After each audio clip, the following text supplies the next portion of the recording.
Let me turn that off. Here we go. Here we go. Oh, God. All right. Let me make sure everything is going good. Put my hand to the side. Hopefully, everybody can see me and hear me. It is Friday evening. It is your boy Mo Delgado, and this is the New Norm 2.0. Good evening. I hope everyone's well. Life is exactly how you intended it to be up to this moment. And if it hasn't, welcome to the party. That's how it goes sometimes. Now, let's move some things around, of course, as we do last minute updates, making sure everything is going good, make sure sound and access is applicable to everyone, making sure that the banners are there. Welcome to the show. None of y'all listening to the background music, little music. As we move forward, I'm trying to integrate sounds and different things into the show to bring a little something, little flavor into the action. So bear with us as we're integrating into new technology. So music is provided by bensound.com. It's pretty good, actually. It's pretty good. But let me put up the norm. Let me make sure everybody's going good. And welcome to the show. Friday evening, it is the 30th. You know what today is? Today is the last Friday in the moratorium that the federal government has created to protect people from losing their housing. The housing moratorium, or the eviction moratorium, as I think it's better understood as being the eviction moratorium, it dies tomorrow, the 31st of July. And I don't know if the federal government has anything um, developing. Truth of the matter is that there has been so much fanfare about this moratorium during this time frame because, the discussions have you, if you think about it, the advantages go to a lot of Americans that have basically taken advantage of it. You've had bonuses. If you're unemployed, you actually made far more money unemployed than you were working in most cases. I'm not saying some of the cases, but some people have really good paying jobs. And unfortunately, life's axe was thrown your way and you got caught out there. But quite a lot of individuals may have had to suffer the consequences of the economy and were unemployed. So this booster helped them. In addition to this booster helping them, the eviction moratorium. Initially, it was to prevent from the spread of COVID-19 because the CDC, in their all wisdom, kept thinking when people become homeless or they are taken out of their homes or cast out of their homes, where do they turn to? They turn to places like shelters if they can't find family members or friends that'll house them temporarily. And in doing so, you increase the potential of spreading COVID-19. And that was probably the most scientific decision making that I saw CDC made recently with the impacts of the national impact of America and Americans that really took, I guess, a domino effect. One thing affected the other, and then moving on forward, it's overwhelming concern of Americans. So, right, what transpired after that was the hardships of the property owners all over America that weren't getting paid for their spaces and they weren't able to depend on the monies that they usually depend on to pay for their property taxes and whatever fees and lifestyle requirements that they have in owning the properties, that what they were accustomed to having tenants in their properties. So in a lot of cases, some of the situations had to be where there may have been some foreclosures.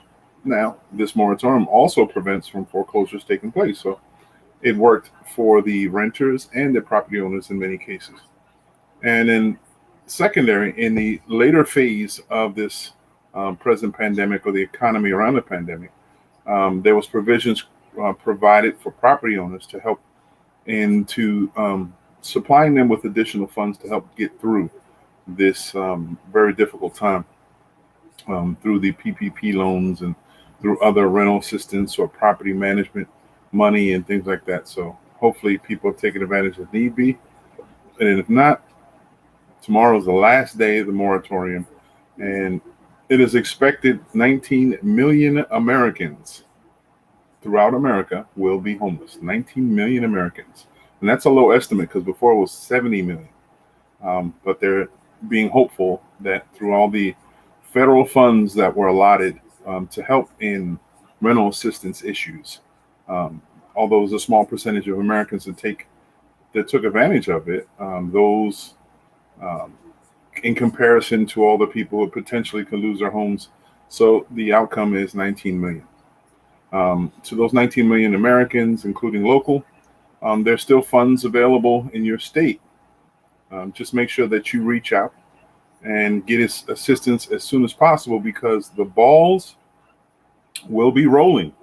The mechanisms for eviction will be utilized in many, many cases because the property owners are so anxious to get the economy rolling back, to be able to afford to maintain their properties, to be able to afford it to people who can afford it on their own without needing some additional assistance.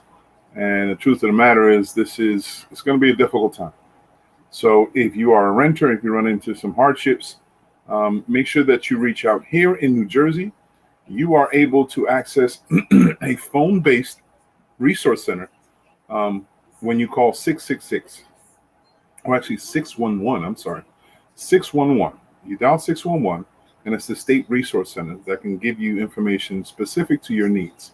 The 611 also helps out medical assistance and also Mental health resources. So if there's a situation where you need some assistance, like in this situation where there's rental assistance needed and you may need some financial support, go through that resource and they'll connect you with your local agency or local representatives that can assist you to get these things. However, move as quickly as possible because New Jersey is one of those states where any kind of resources become available to the general public, people jump on it.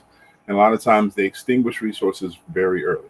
It's not to suggest that New Jersey doesn't have any secondary resources or any ancillary resources that are part of this component to assist Americans.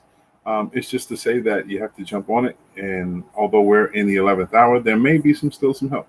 And if by some chance you are one of the few, and we're hoping it's very, very few, that run into a lot of brick walls, we're praying for you and hoping that you can get through this. And we trust that something's going to come through. Something's going to come through to assist you because it's been some very difficult times. This is going to be a part or the backdrop of many books moving forward.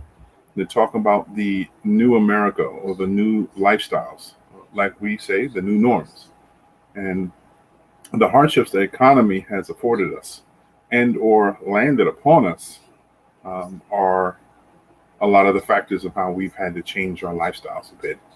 In many instances, I've seen people's lifestyles have been like seriously upgraded, or individuals said, forget it, I'm going to flaunt what I have and go off and have trips every month, every 2 months, and what have you, and have these really insignificant reasons why you're doing so. You know, you pat yourself in the back. I do this, I do that. Okay.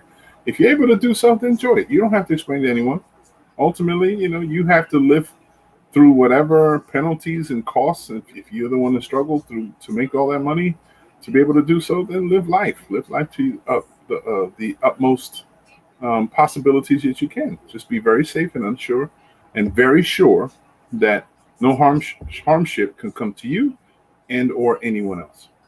So moving forward, that's one of the things I wanted to touch base because this is a calendar, and the calendar suggests that basically we're at the last hour on this clock. So for individuals in New Jersey, again, I repeat, if you'd like to find some information from rental assistance, you dial 611 on your phone, and it's going to be a telephone-based resource center to be able to assist you to find a local agency and or representatives of the state that can possibly assist you to find some secondary support funds to keep you housed. Really important that you utilize these resources.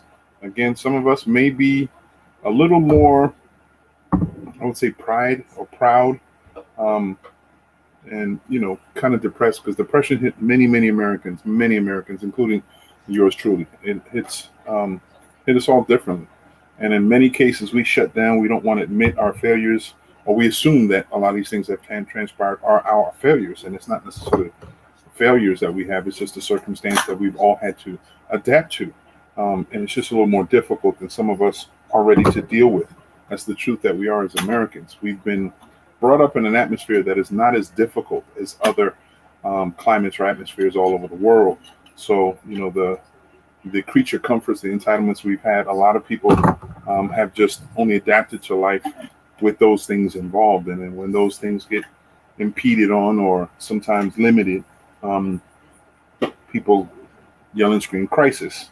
It's a shame how some people feel entitled and they feel that they should be doing this and should get this and there should be benefits that should always be afforded them. And the realities are that, no, you don't understand how that entitlement is something that's very rare. And the fact that you got it is something you should be thankful for, but it's not guaranteed forever. Segues over into the subject matter of,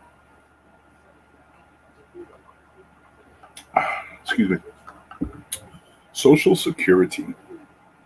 Lately, reports have suggested that the Social Security, the financial aspect of Social Security, the Social Security Agency, SSI, SSD, everyone who works with Social Security, are amassing a mass report to be able to give it to Congress in suggestion that we are possibly looking at a critical situation where Social Security benefits that are presently on the books will be at a critical state where they'll have to be minimized some in the coming decade, and or it may end because of the depletion of some of the funds that were there, or the entitlement programs are supposed to continuously support and reinvest funds back into it have folded or have had to been taken away because all the other programs that are involved into it, in the way the federal government has had to dig deep to be able to support Americans during this pandemic. As the continuation of this conversation goes on, let's just be certain that whatever it is, make sure you pay attention, because Social Security is not a benefit that we should all play lightly too, because it's extremely important how this benefit is needed by thousands, if not tens of thousands or hundreds, maybe millions of Americans. Not only senior citizens, but Americans who have been physically disabled, have run in through health concerns where they're not able to work on their own. They're entitled to parentage funds through Social Security. Father may have died, mother have died, and those Social Security benefits are supposed to be allotted to their children to help maintain them. There's instances where people have worked most of their lives and something happened and they can no longer work, so they have entitled or they've created funds to be able to support them. And in so many cases is our seniors who've worked long lives, and in some instances with very little resources to help them live lives and have to struggle. And the little benefit that the Social Security can provide them may at times be the only financial support system that they have, and it helps them to live life.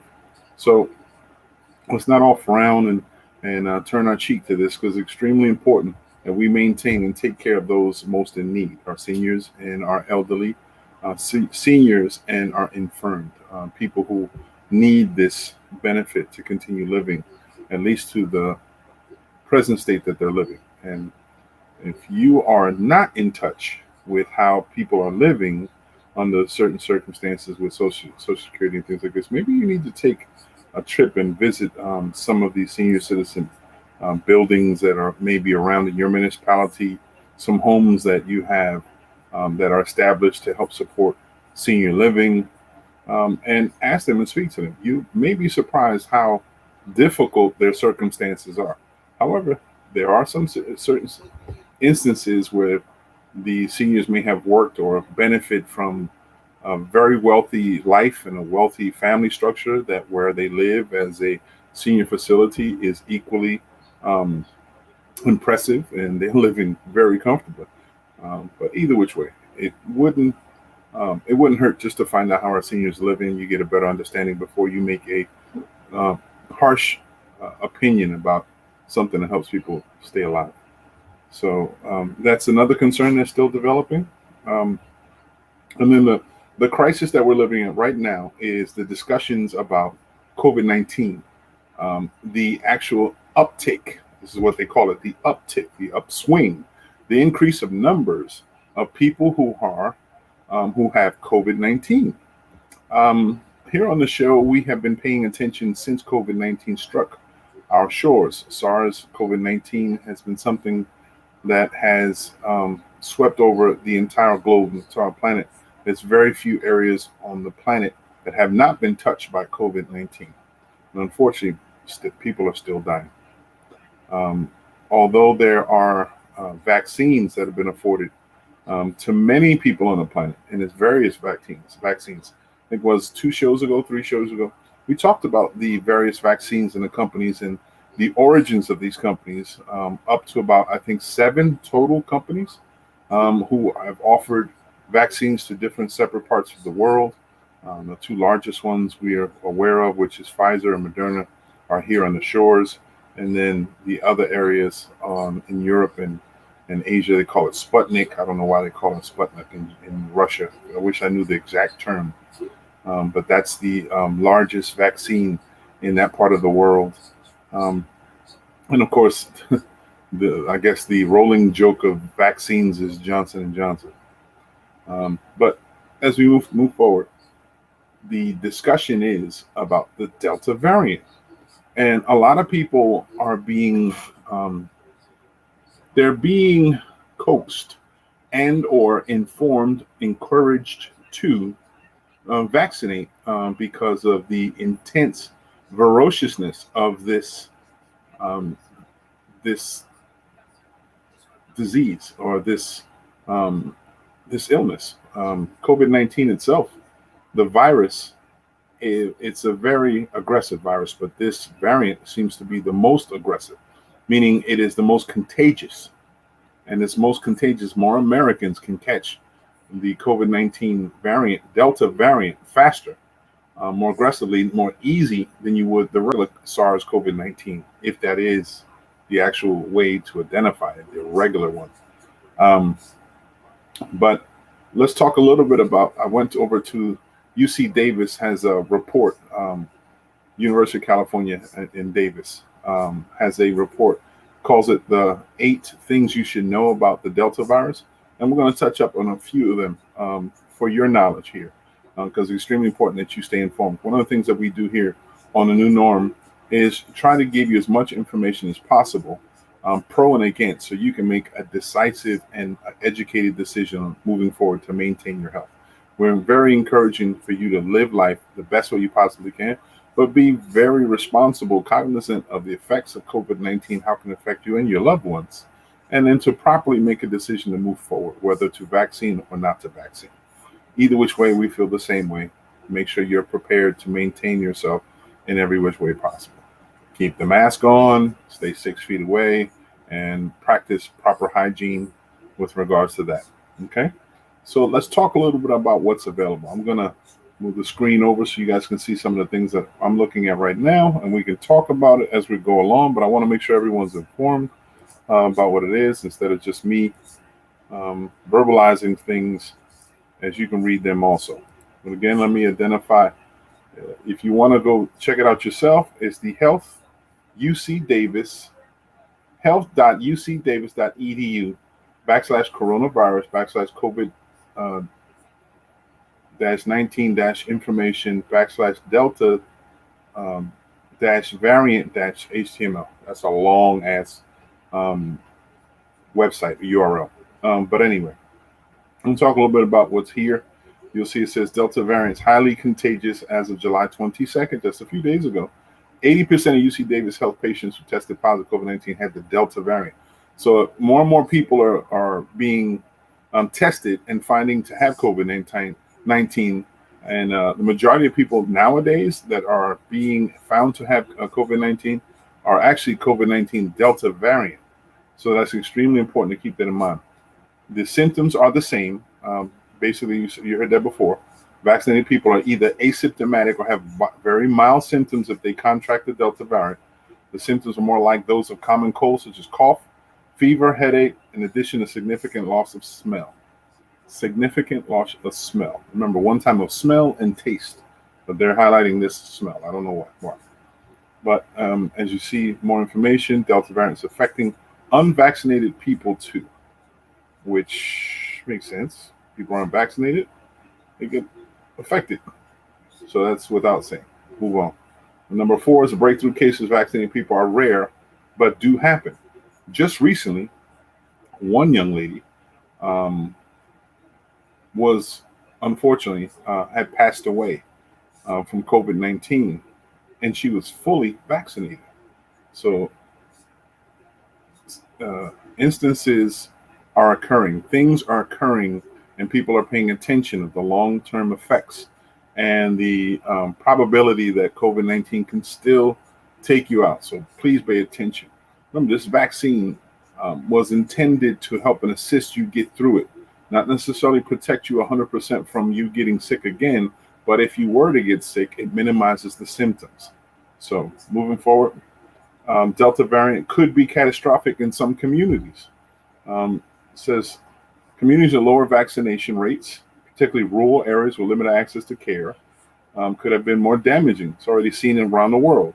In areas where medical care is not available, more and more people are passing away from COVID-19. Of course, many unvaccinated people wish they had gotten the vaccine. Of course, that's just, how they should feel. Some experts are recommending to wear masks even if you're fully vaccinated. So we talked about earlier. And more COVID-19 variants are likely to come. Let's see that again. More COVID-19 variants are likely to come. Now, just recently, I was watching another one of my favorite sources for information and comedy, D.L. Hughley, mentioned how in previous years, when we've had mass illnesses or what have you, it took the hard work of epidemiologists and physicians and engineers, genetic engineers, to find ways to eradicate these illnesses, polio being one, measles and mumps and what have you, and things like that. So we talked about Jonas Salk, of course, that fought polio. And it took the efforts of so many people who are professionally trained in medicine to be able to help eradicate a lot of those things. So it took the efforts of first making sure that you keep the amount of people who are ill stable, and then minimize its spread. And then if you continuing to keep those numbers intact, to make sure that you enclose the area, it doesn't spread. So that helps to eradicate or helps to minimize the amount of people ill, and then it eventually can lead to what we hope is the eradication and vaccine. SARS-CoV-19 will no longer exist. It's going to take a lot of effort to move forward to do so, but we have to do it more aggressively if we're trying to stay alive. Meantime, saying hi to Renee. Renee, how you doing? Good evening. Hope you're well. But back to what I was saying before, the COVID variants are changing. There's more and more of them showing up. So we have to pay attention to how we interact with one another. We got to make sure our hygiene's together, make sure that our health is at the utmost, the strongest it is, especially our immune system. One thing the reports are suggesting that we're finding large amounts of individuals who have contracted, have been in contact with people with COVID-19 or contracted COVID-19, had a lot of vitamin D deficiency. Vitamin D deficiency. Vitamin D is essential, under my understanding, because it helps your cells absorb all the vitamins and nutrients that you have. It helps to empower the immune system to give them all the energy it needs to be able to fight all the issues dealing with COVID-19. See, Carlton Johnson has said, do you think the eviction moratorium will be extended? I think that's going to be discussion. It may not be immediately, but I think there may be a leeway. There might be 30-day exception or temporary extension provided. However, I don't think it's going to be stable. I don't think it could be substantiated. However, because of the spike of people who have COVID-19, that might be a reality. So we'll see. The infrastructure bill is being discussed right now, $1.1 trillion bill, and it's already gone through a couple hurdles in the state, and there's a lot of support for it. However, there's always going to be dissension. There's always going to be some contradictory discussions about this, and there's always us versus them. Republicans always thinking as Democrats, and Democrats always thinking as Republicans, as we see all the time. And it's very difficult as this process goes, because always it's about human beings getting in the way from progress, human beings getting away from giving resources to those that need it. So it's concerns as we move forward. So as we talk about COVID-19, be very conscious of how it's moving. As we see many states around where we are, we're located in Atlantic City, New Jersey, where I am, my home base. And places like New York are starting to mandate masks. The shut-ins are potentially increasing. The amount of states that are actually considering minimizing public events or having the access to be able to go where you like, back and forth. I think Texas is one state. I think there's quite a few states that are already mandating masks, and the federal government, President Biden had basically did a report that all federal employees, all civilian federal employees, have to be masked. They either have to be vaccinated and or tested, have to be tested on more frequent basis to ensure safety.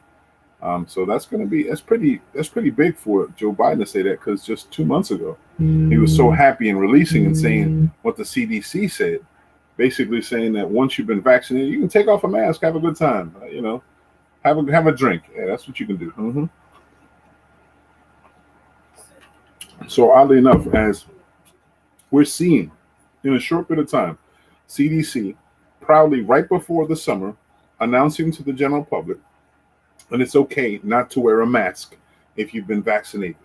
And now, as Americans, we normally do. You give us a chance to jump forward. We're going to jump 2 miles ahead. And we're going to try to take everything and exploit our opportunities. And this is what's happened. We're now at a point in time where you're going to see numbers increase because Americans have been very active. They've been out. They're hanging out more. They're going to concerts. They're going to parties, cookouts. They're going to the mall. They're going to tight spaces. You see more and more people going into the big box stores. They're out and about. They're being around where other areas and other people are on a regular basis, which means they're exposed to COVID-19 more. And here's the truth of the matter when it comes to masks.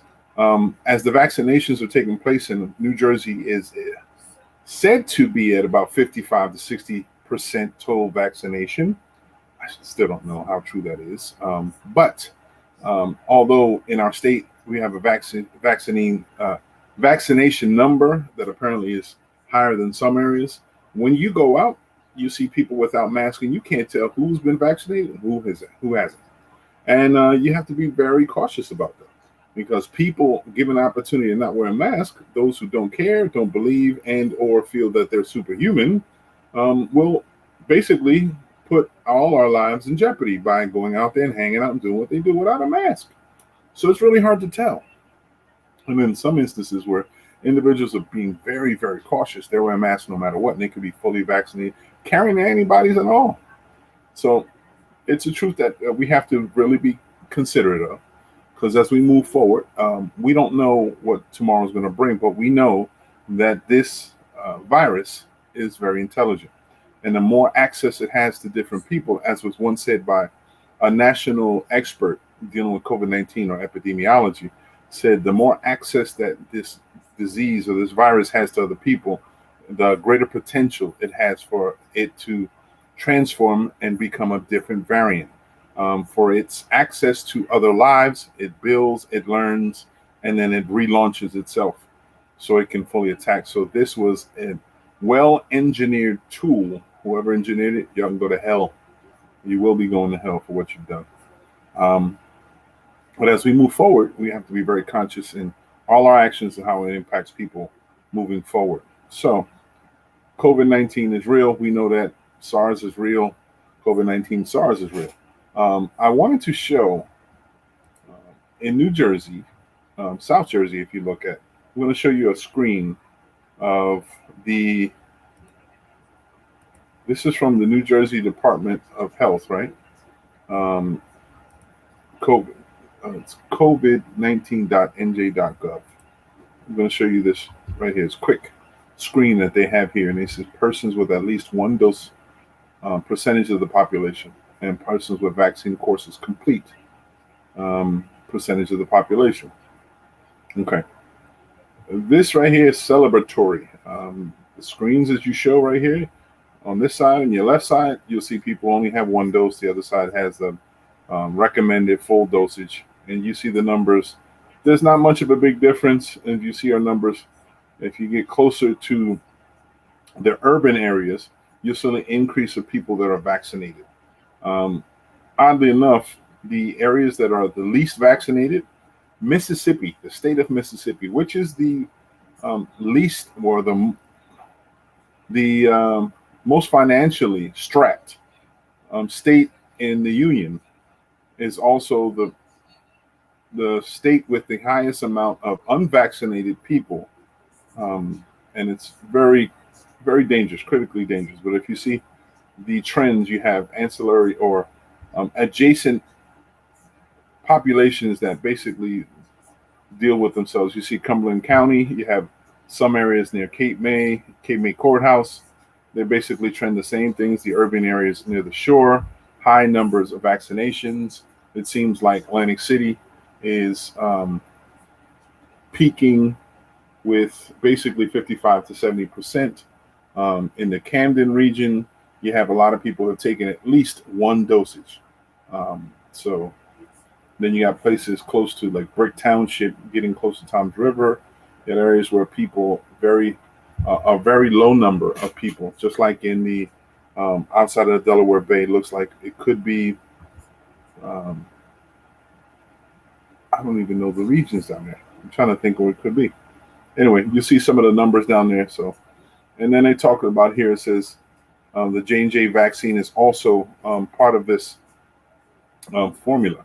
So I want to take it up a little bit because some of the information, the data, was specific to the state. Let me see if I can get to it.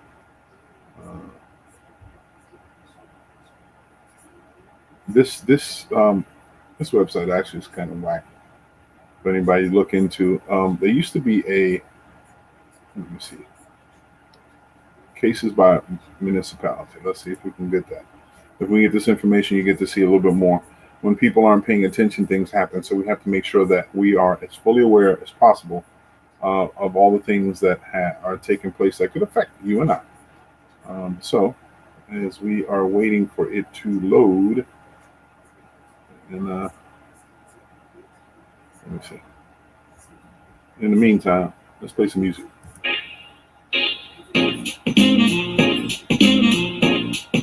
As it loads.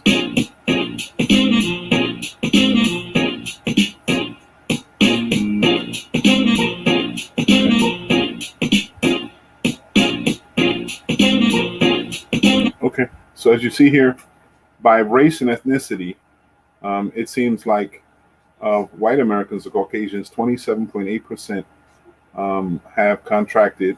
It seems like 4.2 Asians, blacks, 10.8%, Hispanics, 22.3. Okay, and unknown is 20.9. Unknown race. More females than males. And then age groups, it looks like those of us that are between the 30 and 49 have contracted it more than those that are 18 to 29. So as sometimes those of us who are older like to blame the young folks for doing this and that. Maybe it's not that. Maybe it's all the way around. Anyway. Okay, hold on. Brethren. Let me see if I can get this information. Up. I want to stop sharing. Let me get my co-host, of course, my brethren, Adrian, linked up here so everything is good.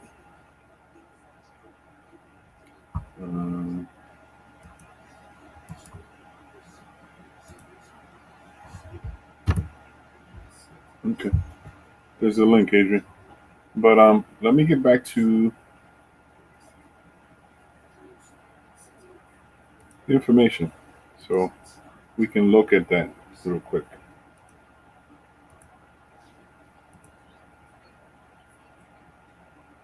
So if you look at the information here, of course, you have, it's still, oddly enough, it says 0 to 4 as far as the age concerned. Basically telling you that kids can get it. So you still have to be very concerned of the illness itself.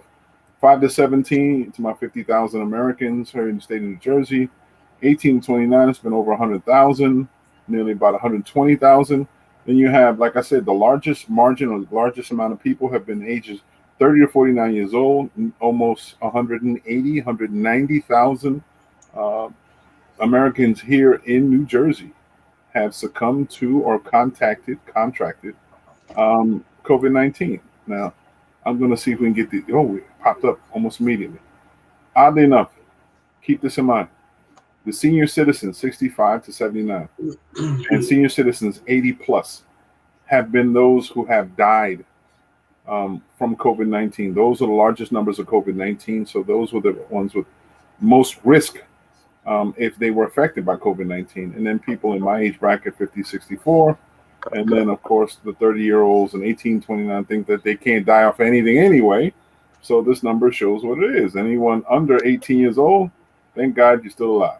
And it seems like a 0 deaths in both those cases. So New Jersey, you're still at risk. Do the best you can to stay healthy, stay fit, and protect yourselves moving forward.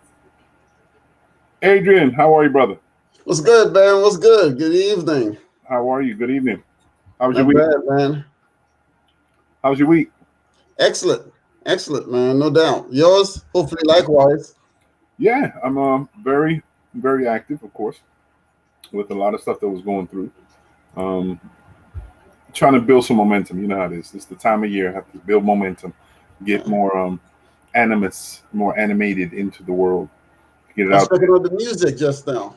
Yeah, yeah. I was able to What was find. that all about? Yeah, I was able to find a website that was able to afford us background music to use it for this. All we had to do was make sure that everyone knew where the music was coming from. I was like, man, that's Okay. easy. We show love anyway. So if anyone's paying attention, you go over to bensound.com and make sure the music that you hear from here comes from bensound.com. So we appreciate them affording us an opportunity to use it in the framework of the show. Now, moving forward, we're going to see what we can do to how to make it easier, utilizing technology instead of it just playing in the background and you hear it in the background from my speakers from my computer. So I got to whip out the Stream Decks. I got to whip out that equipment, which my wife's been saying, look, man, we bought this a while ago. It's pretty high tech. It's been sitting in that box, hasn't been wrapped open. You said you needed it. Get to cracking it open. So pretty soon we'll be utilizing that. So that's what it is. But it's a pretty cool sound, and I figured it's something that we can play in the background sometimes, and we're just talking commentary in the background. It's something a little different. Yeah, nothing better than a new toy, man. I keep discovering toys every day. There's nothing better than the new toys. You have Hey, to, figure out all the bells and whistles, and get the kinks out of it. very much so, very much so. But this week has been very very active. One thing is, of course, it was good talking with Brother Anthony, and hoping that everything works out moving forward. Of some Hmm. of the things that he has in mind, um, he wants to grow his dream and make it into reality, which is I hope we can do that, because I think it's a good thing. Um, and just some latest updates. I don't know if you noticed. One of the topics that we talked about for a few weeks now have been the situation involving a ex teacher by the name of Keyon Frazier. He was just sentenced to over 20 years in federal prison for child pornography and or endangering children in their welfare. So there's going to be some closure, at least some form of closure being had by that. However, the question still remains: what about the kids?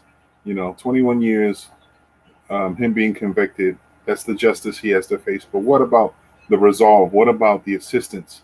What about the attention that the children deserve to get who may have been affected? What about that? And then, of course, it's always the suspicion or the discussion about what about the other individuals who help hide him or help to avoid him being caught or being persecuted or prosecuted for as long as he did. The report suggests that it's possibly up to a year that the information was made available. They were aware about the risk, and they chose not to make any moves to restrict his access to other human beings and or continue to work in the capacity he was working, even enhancing his employment. So we're going to see how it moves on. To pivot off of what you just said, since you actually brought that topic up, Hmm. because Olympic champion Simone Biles actually bowed out of the Olympics because of her mental health. Now a lot of people are criticizing her here and there, but I mean Yeah, she's broken records many times over. She's like the Michael Jordan of gymnastics. she's There's the no goat. doubt about that one. She's the goat. One. Second of all, a lot of people, how soon we forget, because remember she was also abused, by Larry Nassar.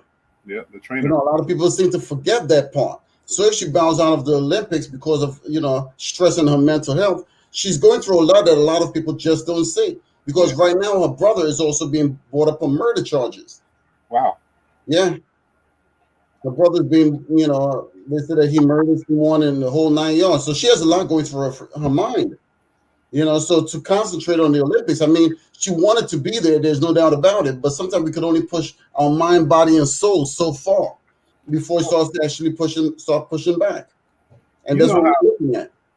the bad part is how Americans are. they assume that athletes supposed to be superhuman. They can't be without any kind of negativity, any kind of failure. No way possible. I heard what's one guy used to be. He said she punked out, she stepped back, she failed. I was like, all of these harsh terms because America is quick and famous for antagonizing the victim. But those are shallow individuals also. Those Yeah. people that are making those lame freaking comments are very shallow. Yeah, it's extremely sad, man. Because in her situation, I mean, she's a human being. First off, she didn't live. She wasn't raised in the best of circumstances, so she had it hard growing up. Exactly. Period. Let's start with that. Period. So she was a champion without it, without going out there in gymnastics. However, being that she did go out there, she's accomplished more in that field than any other person in history has ever done. She is officially at this moment in time the greatest of all time. Yes, she is. In gymnastics, she is the GOAT for real. She is. She has nothing to prove, and the fact that she did this in a noble way, because not only did she stop and prevent from her intervening from someone else to shine, and her doing so and still staying supported to her teammates, she helped to encourage them to excel, and that's what we have. We have a gold medal winner in the all around. If it was Suli, I think is her name.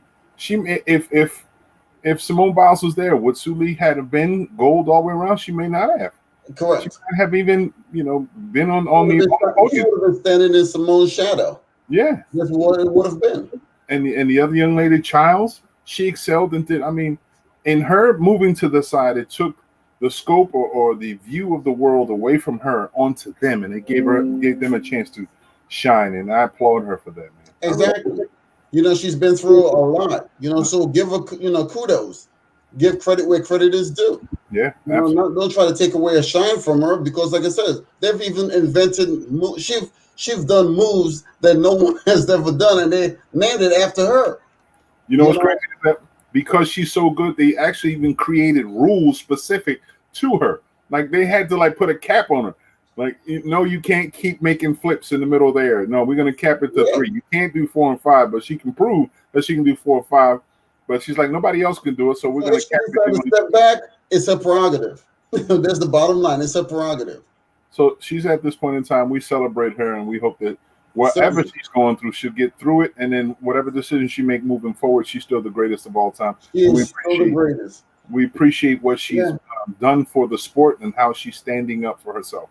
Yeah, it's no different from Serena. Serena's no different. Look at Serena and Venus. I mean, both of them, rose to the top. And then Serena just kept on winning like crazy. She went on a winning spree. Those ladies went through hell, my understanding, from her father and the way they raised her and so on and so forth. So they never had a real chance to live a normal life. So what they came about to be is basically robot champions in tennis. So being able to live life now and have some semblance of life, it's a good thing for them, man. It's a shame how we have expectations. Our nation has expectations, of the world has expectations of people in a celebrity status in sports. We don't necessarily have the same thing, nor do we give that type of love and appreciation to the other superheroes that we have, like teachers, like policemen, firemen, teachers, doctors in our communities, the mother or the grandmother who helped raise hundreds of kids in the community, that type deal. If we were half as honorable as we should be to honor them, not only the celebrities out there you see on TV that, I heard this couple, I'm sitting there listening to this couple, Ashton Kutcher and his wife, Mila, I forget her last name, Kosovich or something like that, talk candidly with another friend about how they don't bathe. And then the discussion continued on how they don't bathe and they don't bathe their children and they don't see a necessary thing. And that discussion elevated their celebrity to such a grand level now that they're like, they're saying trending on trending topics on Twitter and stuff like that. You've made them even more of a celebrity because it's nonsensical, to tell you the truth. I mean, that's nonsensical. It's a matter of hygiene. That's just the bottom line. Let's face it, it's nonsensical. That's not even worth a discussion in my own point of view. But Just, that's you what I'm know, saying. That's an example of what I'm talking about. America celebrates idiotic stuff like that, but when you're talking about true champions, we don't necessarily hold our honorable way of looking at things in a frame of matter that we should be. You know, and we like to demonize individuals. It's a lot easier to demonize individuals. But I always say the same thing: when you put yourself out there, you're going to put yourself out there. You know, but if you're in the scope of the public, you can expect to have some criticism. You're going to expect to have some feedback. But these are young girls, and this man who basically trespassed against her, Simone Biles, trespassed against a lot of young ladies. So there's a lot of lives that he touched in the wrong way, and they've had to struggle through facing this individual, feeling the way they feel, and have to develop some sort of life, a semblance of sanity beyond all that stuff, and it's really difficult. And people don't pay attention to this stuff. Sexual um, offenses happen so often around youth and youth sports that people are not paying attention. And I'm going to say this very, very um, loudly in saying it doesn't just happen to girls; it happens to young boys too. of We've course. But it's not only in sports, more. You know, it's not just limited to sports. Because look at the Catholic religion. That's we another know thing that went down. So it's not exactly just limited to sports. It goes straight across the borderline. in You the know, areas of into there's a different organizations, into different organizations. right in the areas of heavy discipline. You see that because I was talking about how in wrestling, in collegiate style wrestling, that happened so often in Iowa. That was known for wrestling. The coach had molested quite a few of the players, and that's just in wrestling.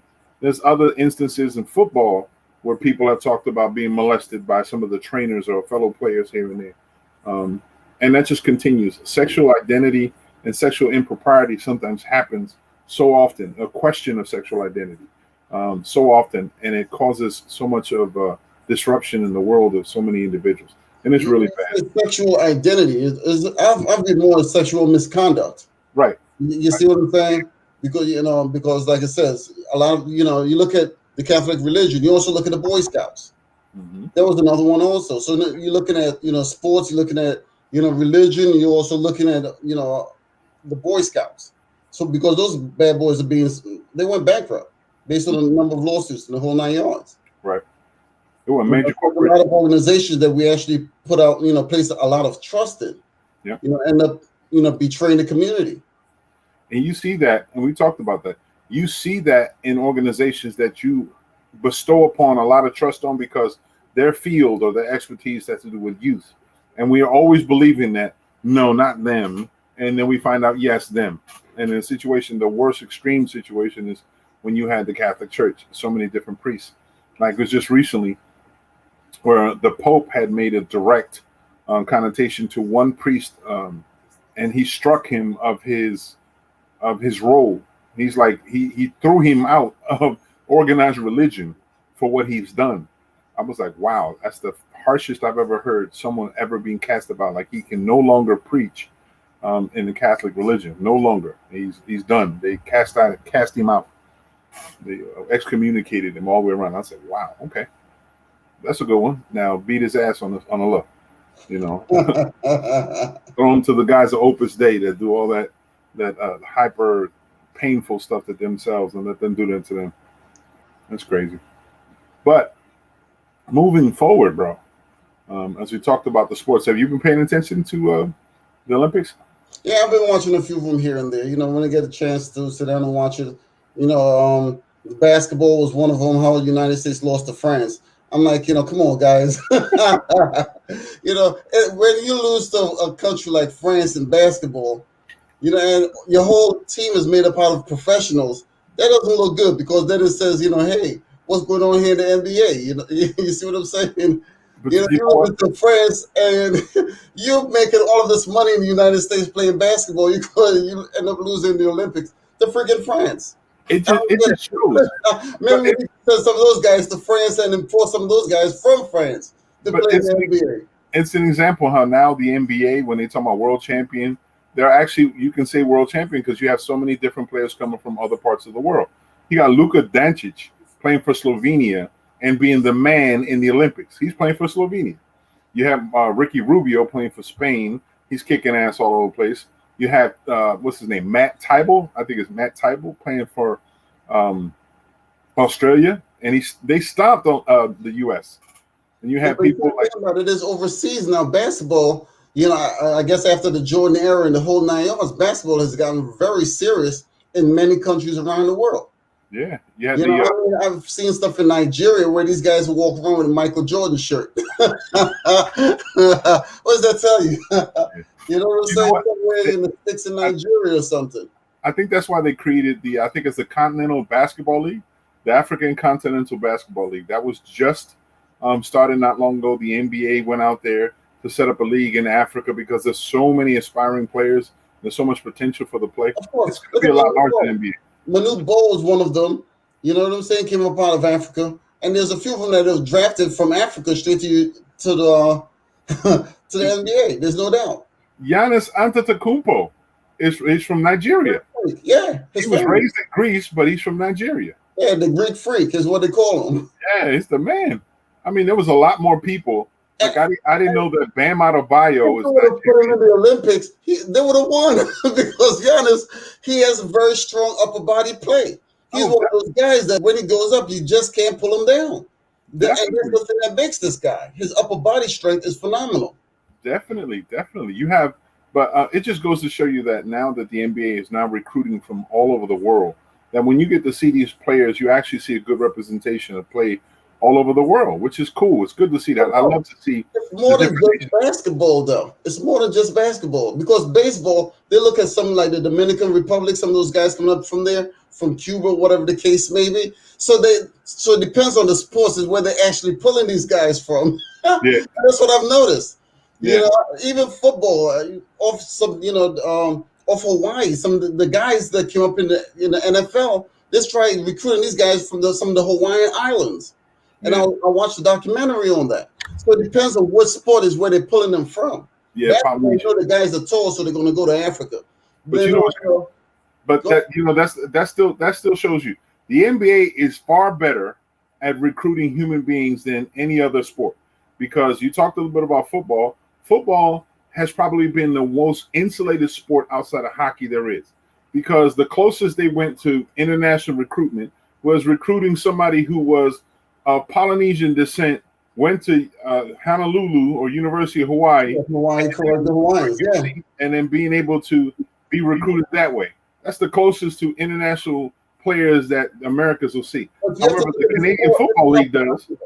The sport is just not popular. Yeah, they call it football is popular in the United States, but you go overseas, what you call football becomes soccer. Soccer is what we call football overseas. So now you're going to see a lot of guys being imported to the United States to play soccer, and a few of them have, playing for Philadelphia and some of the other teams. Or if you're watching the Olympics now and seeing the real football or the real essence of the game is rugby. Exactly. You're like, damn, nonstop. Exactly. No pads, nothing. Exactly. And when they're harder together, they push against each other. Like they're getting ready to run each other over. Correct. Yeah. Rugby is it right there. I watched a couple. That was the one sport I was watching a lot of. Was able to say because when I get a chance, I watch the All Black and from New Zealand, and I get to watch some of the other nations. I know South Africa ever since apartheid, rooting for them. You get to see that stuff, and also we had local representation. We had a guy from Atlantic City whose son, his name's John Bird, Sami. His son played for an international thriving rugby team. I was like, yo, that's so awesome for people to finally take opportunity to play these non-traditional games and then excelling in them, because rugby and soccer are the two international sports that are played everywhere. So why not tap into it? Two sports I grew up playing. One of them is soccer. The other one is cricket. Okay. You see, we play that a lot, in Trinidad. So when you look, then when you say football, we think of more of rugby rather than the football, what you call football here. Totally different. Cricket is the rich man's game. It's a gentleman's sport. It's like polo. Yeah. It's a gentleman's sport. Exactly. And that's one that's curious too. But they put a lot of money into cricket too, and that's one of the ones I watch sometimes the international play, and I watch the championships in Trinidad not long ago. And I was just trying to, because you watch it, you get an idea of some of it. Some of it, you're like, I don't know how the hell did he just score or what the score. But it's really interesting how much effort is put into the sport of cricket. Yeah. It's crazy. The thing about it is, because when I first came to the United States, I looked at, baseball. I'm like, wow, they have to run around these places like crazy. Cricket, you only run back and forth, back and forth. You have the 2 lines. You have a wicket behind you, 3 or 4 wickets is what they actually call it. And you have to try to hit the ball, without knocking the wickets over, or else that's it. You're done. That's a leather ball, right? Yeah. Leather ball. And if you play it in the rain, it becomes a brick. I can imagine. And it's always white pants. It's always white pants. That's why they call it the gentleman's sport. Yeah. Yeah. I'm like, okay. After a while, that's like, all right, can we get some active action into it? But it takes strategy. It's a certain strategy to it. Yeah. But it's like we've been playing, a lot of us who've grown up poor have been playing cricket without even knowing it by playing stickball. Not even knowing. Correct. Exactly. Not even knowing that we were actually playing cricket or some semblance or some similarities. Correct. Being able to swing at a ball and then hitting it and the ball being thrown at you and bouncing and it's different elements to it, but it's one of those international sports that I like watching. And that's the thing, because when I was in high school, with the baseball, it's much larger than than a ball that you play cricket with, so it's easier to catch. Right. And that's one of the sports that playing during the gym period and stuff I became very good at, because it was a large.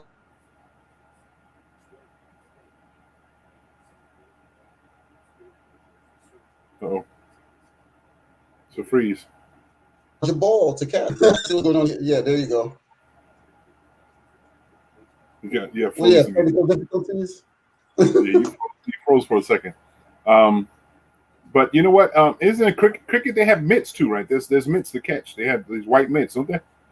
Didn't I see that? They just use gloves. They just use the regular white gloves. It's not like a big glove.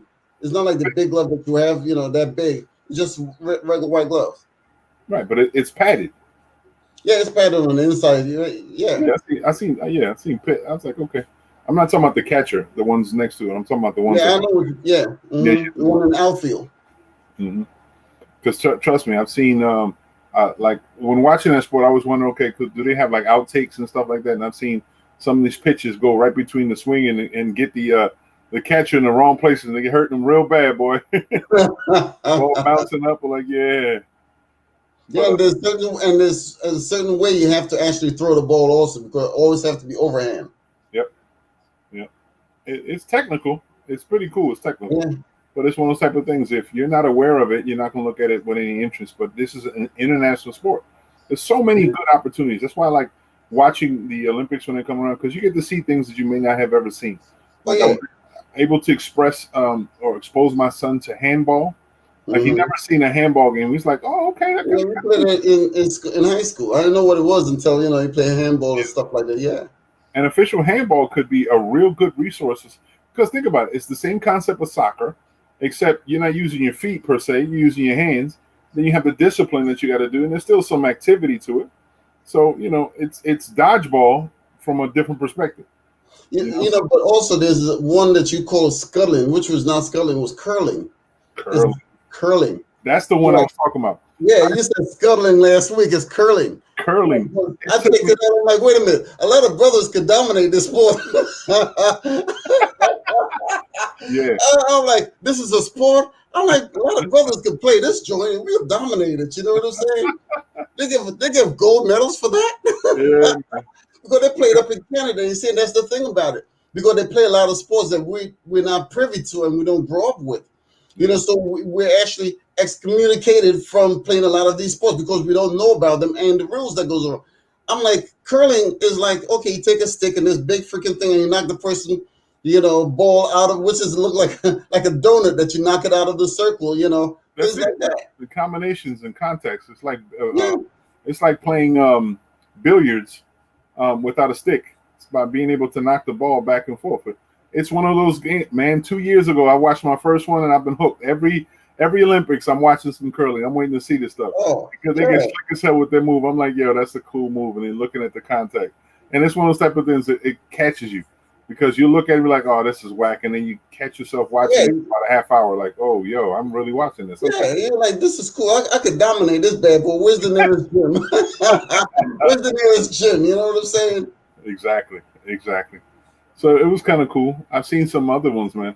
I don't get a chance. Of course, it's American TV. You don't get to see all of them, but when you can, judo, the martial arts, Hapkido, Taekwondo, and all that stuff.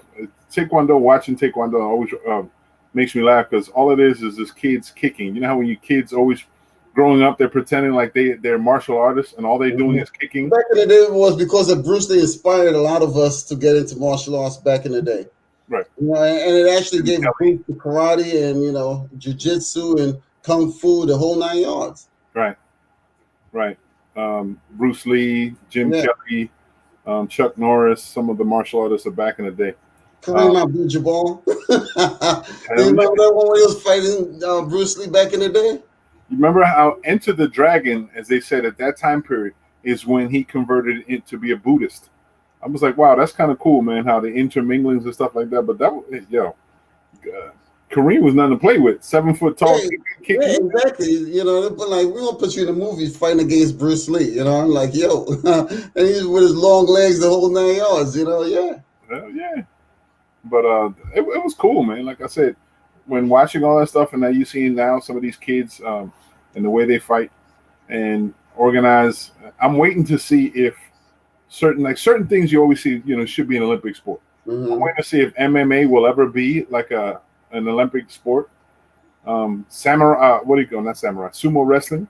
Okay, sumo. Sumo would be kind of cool. You ever watch a sumo match? I watch sumo, man. That's a whole lot of guys that's on donuts, if you ask me. Some big boys on donuts, you know what I'm saying? But there's a camp that a lot of these guys go to become sumo wrestlers in Japan.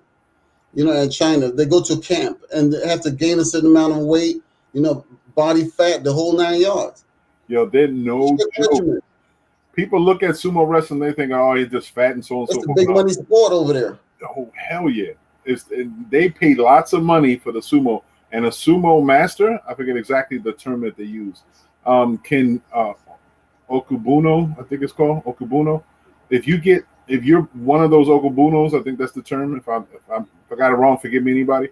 But they make millions of dollars in money every year, and they get taken care of. But these guys, they have to be fit as well as big and fat. Yeah, they have to be extra strong, and they have to have the endurance. There was one okubuno who was African American who went to Japan and lived there for a while and became the black okubuno.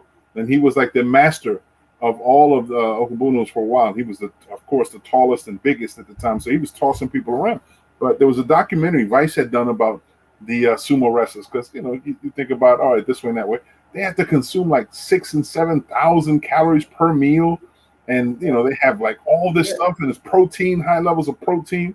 Their matches, everything is meaningful. There's ceremony, throwing salt, how to do this, the straps, teaching you how to put the straps. I'm like, yo, that's deep.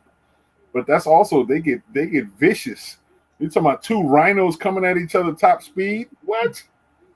Yo, it's deep. But I remember many years ago when I believe it was Manute Bol. When he came from Africa, he was so skinny the whole 9 yards. They actually took him to McDonald's to fatten him up to put some meat on his bones. They said, this is, McDonald's. So it goes to show, when did these ever break today? There it is. I feel bad for him at the very end. He took, as they say, 90% of his money that he's ever earned and put it back into his country. Yeah. He built schools. I mean, the man. Generous person. Physically, you met him? No, I've never met him in person now. Okay. Well, the man physically was very frail, but he can speak some 15 languages, different languages, had multiple PhDs, brilliant, and all that stuff. And what he did was, with the money he made here in America playing basketball, he would send it home, built medical facilities, schools, rebuilt infrastructures, water and everything, even to the point where even when his basketball career was over, he signed on anything he was able to make money to continue supplying his country with monies. He was in a tough man fight. You remember that? He was in a boxing match, a tough man fight. where I'm he gonna call was that in. one of the contestants to be able to Okay. fight at the very end, and he was one of the one at the very end. He had to sign on for $1 million. Whoever won $1 million. I don't think he won, but he still got a nice big amount of money. He had to explain. He says, "I need that money to send it back to my country." He was an honorable man. He sent most of his money to help with medical clinics and schooling and building homes for people who had none. A very honorable man, but it was an amazing situation. So when people joke around about Africans and Manute Bol, I'm like, yo, I got nothing but love and appreciation for that man. His son is going to be really good too. You know, even with the Olympics, I saw this one guy he's pretty. I can't remember his name, but he's from Newark, New Jersey, running the Olympics. This young man is fast as hell, man. I'm telling you. Oh, track and field. Track and field. Is that Noah Lyles? No, it's not. I don't think it's Noah. I can't remember the guy's name, but he's pretty good. Or is it the young boy, the 17-year-old Eric? Yeah, I saw that young guy. He's pretty. He's awesome also. I can't wait to see them. I'm disappointed that so much is happening to the United States track and field team. Like, did you see the 4x400 relays? They got disqualified. No, the baton. It's a shame, but this was the first time they had a mixed medley where they had men and women running against each other. Wow. And this was a baton and a baton exchange that apparently took. It happened right outside of the area they're supposed to, and at the very end, after beating everyone, almost an Olympic record. So you're talking about a relay? A relay. It was a relay. Okay. Right. It was a mixed medley relay. Okay. And they just, when they finally made the exchange, it was right outside the zone. It's like a step away outside the zone, and they had to disqualify that whole team. All I kept thinking was, I said, yo, after that much work and effort, all these weeks of training, to be disqualified for that must be hard to really take, man. I remember my very first relay down on the islands, man. That's when I won. My whole team won a gold medal. Okay. You know, for running relay before I left Trinidad. Yeah, that was pretty good, man. We taught the track. We taught those bad boys, man. Once we were off, it was like trying to, it's like catch those kids. You know what I'm saying? One of those type deals. Yeah, and that's what motivates you as a child growing up. Being active and being involved in sports. Discipline, the whole 9 yards. Yeah. Mm-hmm. And from then on, the rest is history. As they say, written in the books. Yeah. But it's real cool to see these different sports, and track and field is probably my favorite. That and swimming. I watch swimming every year, and I watch track and field every year. And then, of course, you expect in the U.S. to be dominant in basketball, but the men are getting their asses handed to them, and the women are doing exceptionally well, which is good. But we would expect them to be, Then you have the other areas. Have you watched any of the archery or BMX? No, but I checked out the volleyball though. Yeah. Volleyball was good. I've been watching the female volleyball team, the U.S. volleyball team. Huh? Female volleyball team was they are playing exceptionally well, man. They had just pulled over. Yeah, the indoor volleyball and you have the outdoor volleyball. Yeah. Oh, the beach volleyball. Yeah. The duos. Correct. You have two types. Correct. Yeah, I think the beach duo. Matter of fact, I think America won the gold in that one because it was the guy Stephenson, I think is his name. He's won gold medal before with the beach volleyball because I catch them in between. So yeah. Because they're on different channels. You can catch the golf, for the Olympics or whatever as he goes, scrolling through. I never watch golf. Golf is the most tiring, boring ass game to look at ever. Playing it, I don't know. I probably have fun, but I wouldn't play it with the normal rules. I'd bend the rules to make it even more fun. But volleyball, I love indoor volleyball. Outdoor volleyball is energetic. Probably because you're seeing people running around 100 miles an hour on an indoor volleyball court than you would see in a volleyball court outside. To me, both of them are fun, indoor and outdoor. Because you played volleyball, right? Yeah. Exactly. So if you play volleyball, right, you enjoy it. So you remember how to play the volleyball. It's still a lot of fun. I remember I was telling my wife and my son this, so I was laughing because I remember the last time I played volleyball.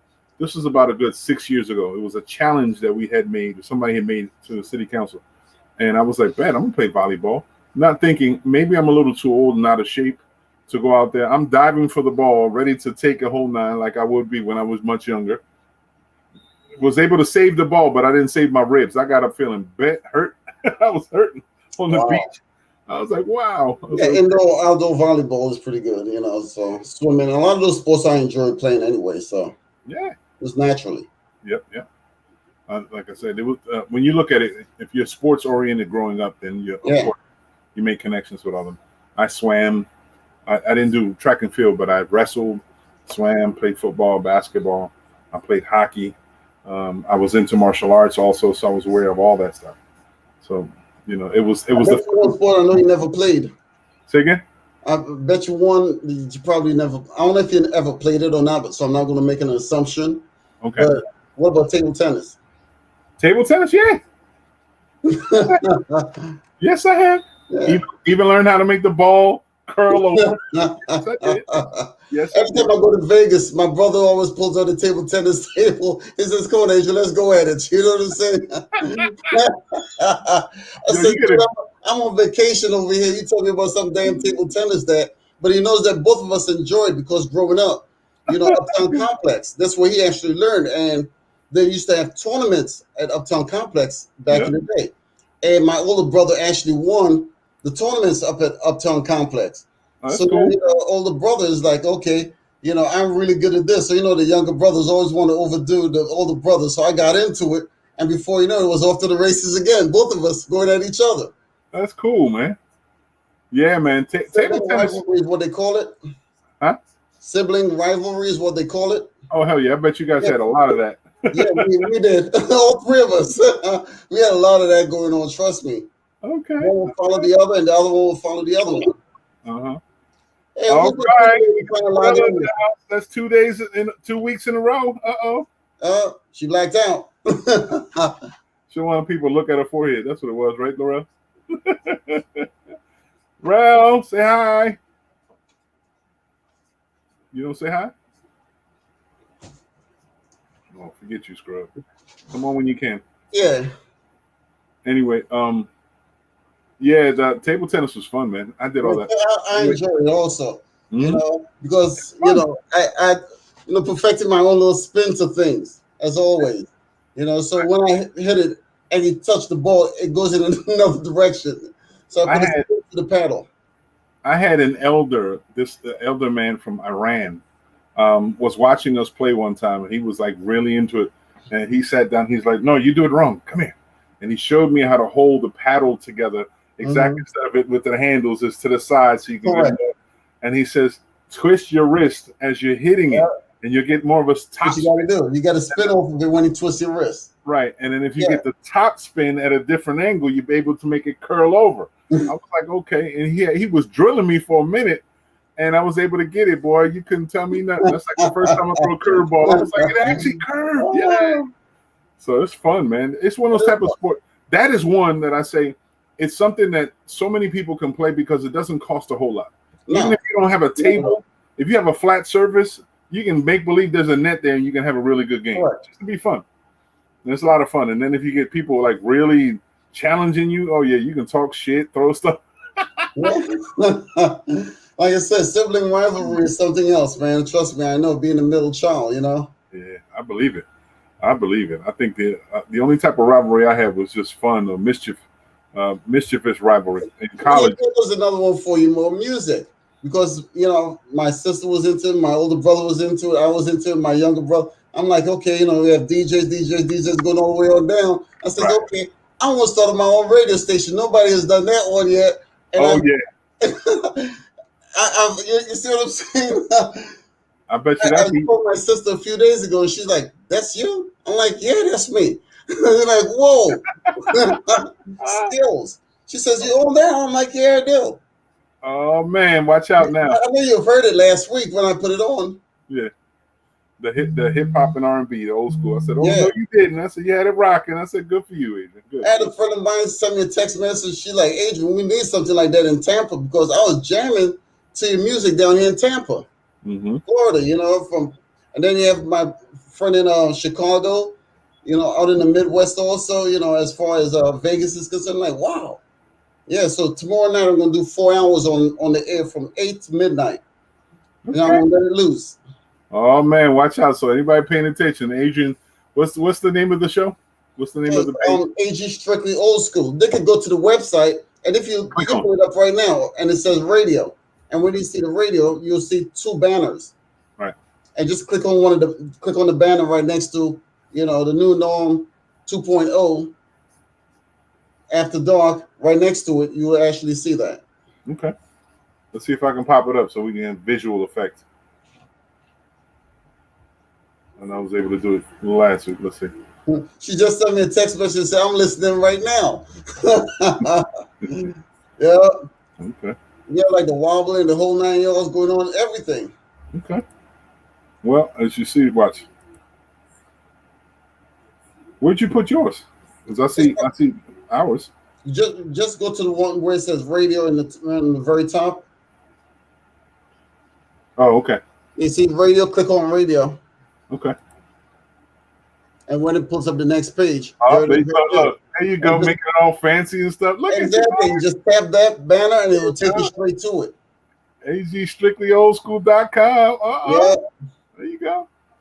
Take Click on it, one click away. Then all you got to do is hit listen on the bottom. There it is. Exactly. Get to play it. R&B 20.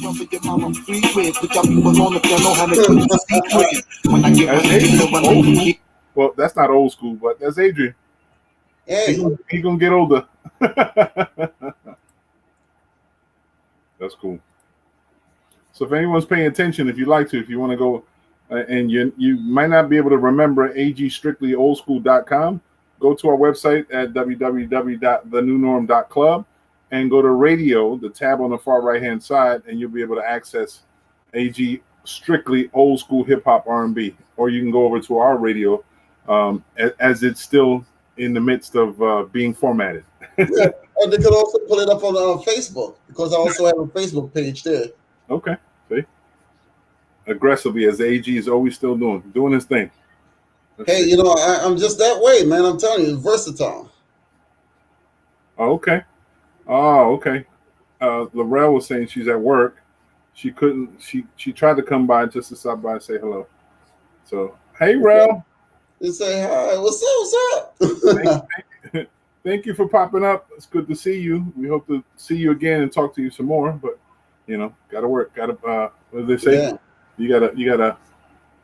We're always happy to see you. There's no doubt about it. Yeah.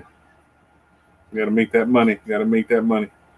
But what else was I going to say? As far as the week is concerned, man, you know what? I'm thinking. You saw how the weather, some parts in Pennsylvania had tornadoes. You saw how it was crazy, because the news was unstopped. It was just did not stop for like 5 straight hours talking about the weather. I know. Continuously in They Pennsylvania. don't get very much attention. First of all, we gotta give them credit. When they have the opportunity to shine, they shine. I'm like, They stay on there from channel to channel. I'm like, yo, whatever happened to the news? You know what I'm saying? They were on there for hours, minute by minute, second by second, the competition between the 3 channels. People in the Midwest Oklahoma was like, these pussies. This stuff happens all the time with us. You guys want to act up in this way, and all of a sudden, oh goodness. But you saw the damage. One guy was like, I've never seen 32 years as a police officer. I've never seen this type of danger in my life, or this type of damage in my life. I said, you've been blessed, bro. You've been blessed. Yeah, no doubt. Because there's certain areas in America, over in the Bible Belt, man, they see damage like that every year, continuously, every year, all kinds of damage. I don't know. Yeah, because look at California. California, they have to worry about the fires, the whole 9 yards and that. Then they have to worry about the earthquakes. I'm moving out there for a second. Yep, Northern California. Yep. Mm-hmm. But you saw, I don't know if you were paying attention, how the heat, that whole big block of heat that was sitting in the Pacific Northwest, is shifting. It's now above the Central Bible State and moving closer to us. That's why, like, today was very humid. It was a hot and humid day. We're gonna go through like 6 or 7 days of heat, continuous heat, before we get some sort of restitution. And it's expected. I mean, we've had a mild summer so far. In June, we saw a couple hot days. Mhm. July has been mild, man. We haven't had anything really, which is kind of cool. Yeah, but they're cooking down south. Oh, Down south, the Carolinas are extremely hot down there. And the thing about it is, so if the Carolinas on down is very hot, the water becomes very, very nice and warm, ideal for hurricanes. Ideal temperatures for hurricanes. Yeah. So, I mean, I'm waiting to see how all this really transfers, because the more the weather stirs up things, it opens up opportunities. Odd enough, when we see hurricanes and stuff take place, because right now there's another hurricane sitting in the mid-ocean, stirring and heading this way, and it potentially can make landfall within about a week's time. But it's still stirring because it really depends on how the high pressure that's sitting above us or to the west of us, how it develops moving forward. But we're in hurricane season, so people should sort of plan for it. It's nothing. It's not a surprise. It's not a surprise. So we'll see. But you also saw. I don't know if you're paying attention. Sometimes I stumble onto like world news and things like this. They had a blizzard in Brazil 2 days ago. They had like 5-6 feet of snow overnight. Okay. So you're thinking, damn, they're going 5-6 feet of snow in July there. So if you were like a world travel, you have to remember, if you want to go there just for the heat, you go there during the Christmas time. But in the summertime here, you're smack dab in the winter. That's what I was going to say. Mm-hmm. That's exactly what I was going to say. If you see pictures of the hardship they have, I'm like, I forget how the weather is opposite to us, but I never even seen pictures of snowfall in South America. So to see that, I was like, oh, that's kind of cool. And I'm thinking to myself, I guess not to them, because you know how we complain the minute we get like 5 or 6 feet of snow. So I imagine, in the tropics, the way they are, how it looks like paradise all the time down there, must be even more difficult to see. Yeah. Yeah. The thing about it is, growing up in the tropics, there's no snow. So that's the crazy thing about it. Christmas, you don't see any snow on the ground or anything like that. Yeah. You only see that on TV shows. That's about it. Yep. I was world traveling again on the internet, and I stumbled onto Uruguay, right? Have you ever been to Uruguay? No. Just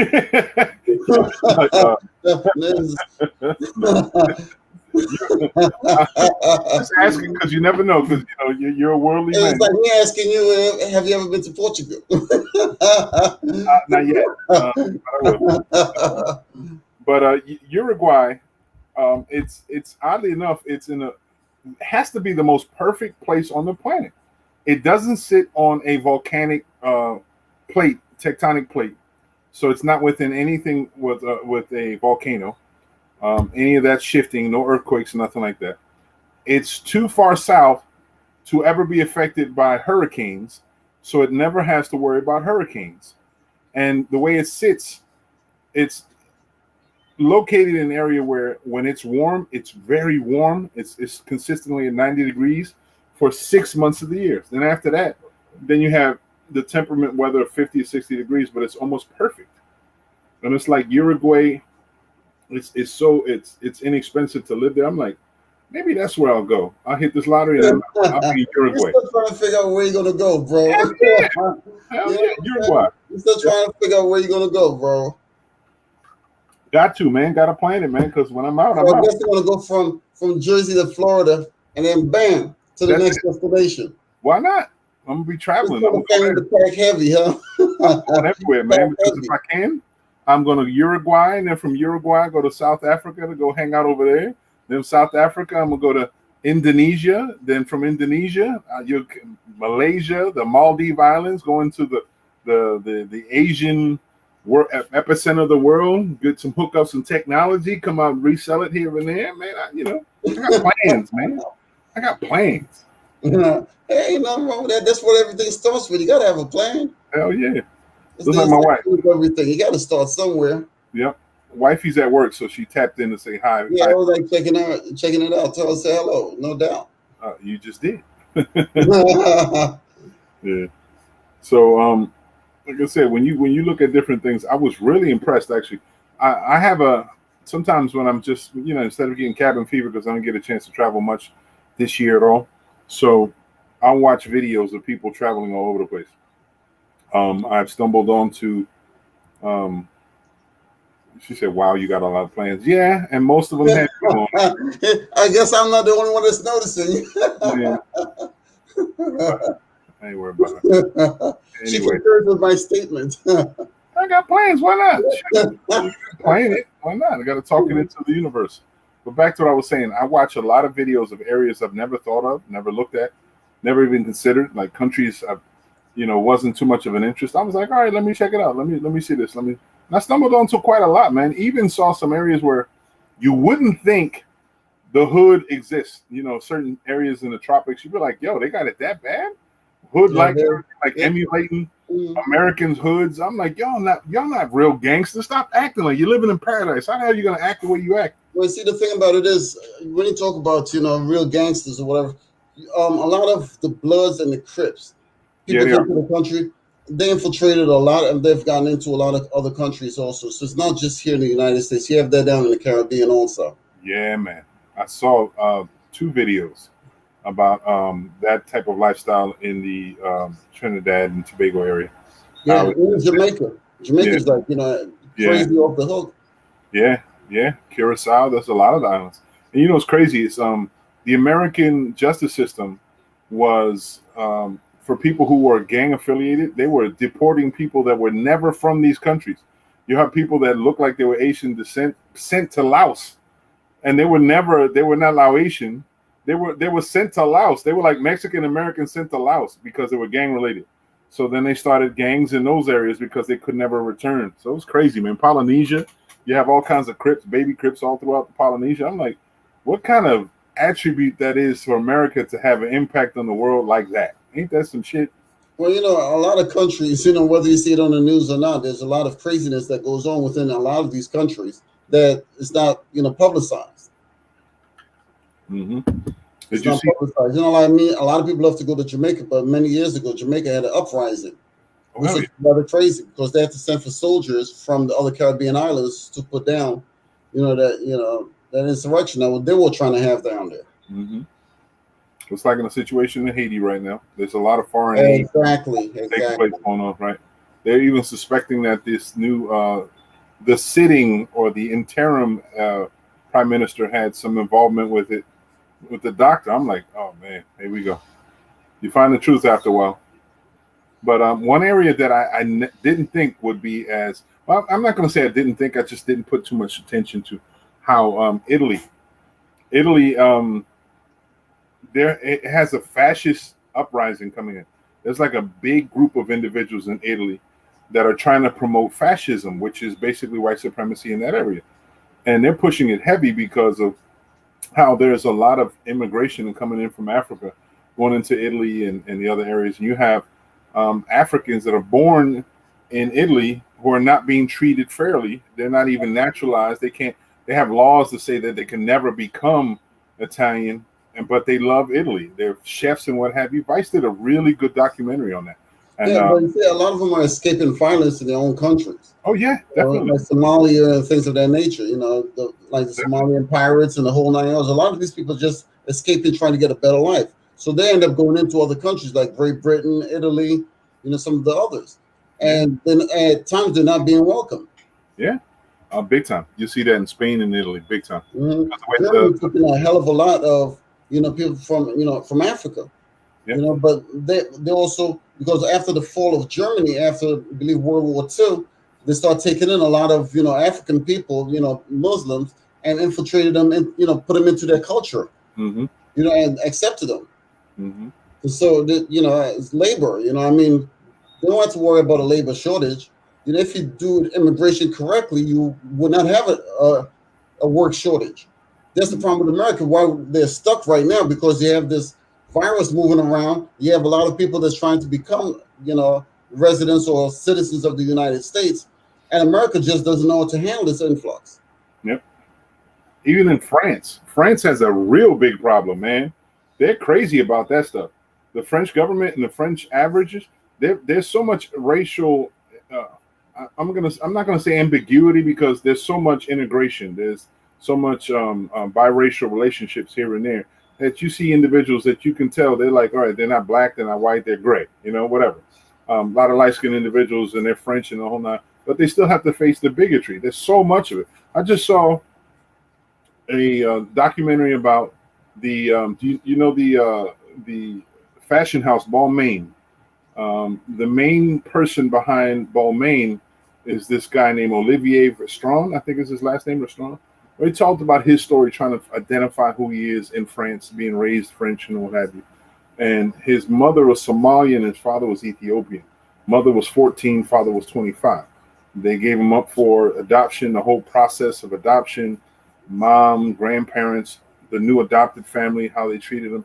It just showed how generational bigotry still exists, and this is generation after generation, and some of it having to do with the time frame of World War II when you had in Nazi Germany. Some of it having to do with you had Mussolini in Italy. You had a lot of bigotry throughout the world, and it's sad because it still exists, and it's generational bigotry throughout the world, and it's really sad, man, because you have people who are children of that issue, like Vietnam veterans who have had children in the Orient. There might be Vietnamese, they're black Vietnamese, and they're treated really badly, or black Filipino kids that are treated very badly because their parents, or their father was a soldier who had found some sex with one of the people in that country and have a child and just left them there.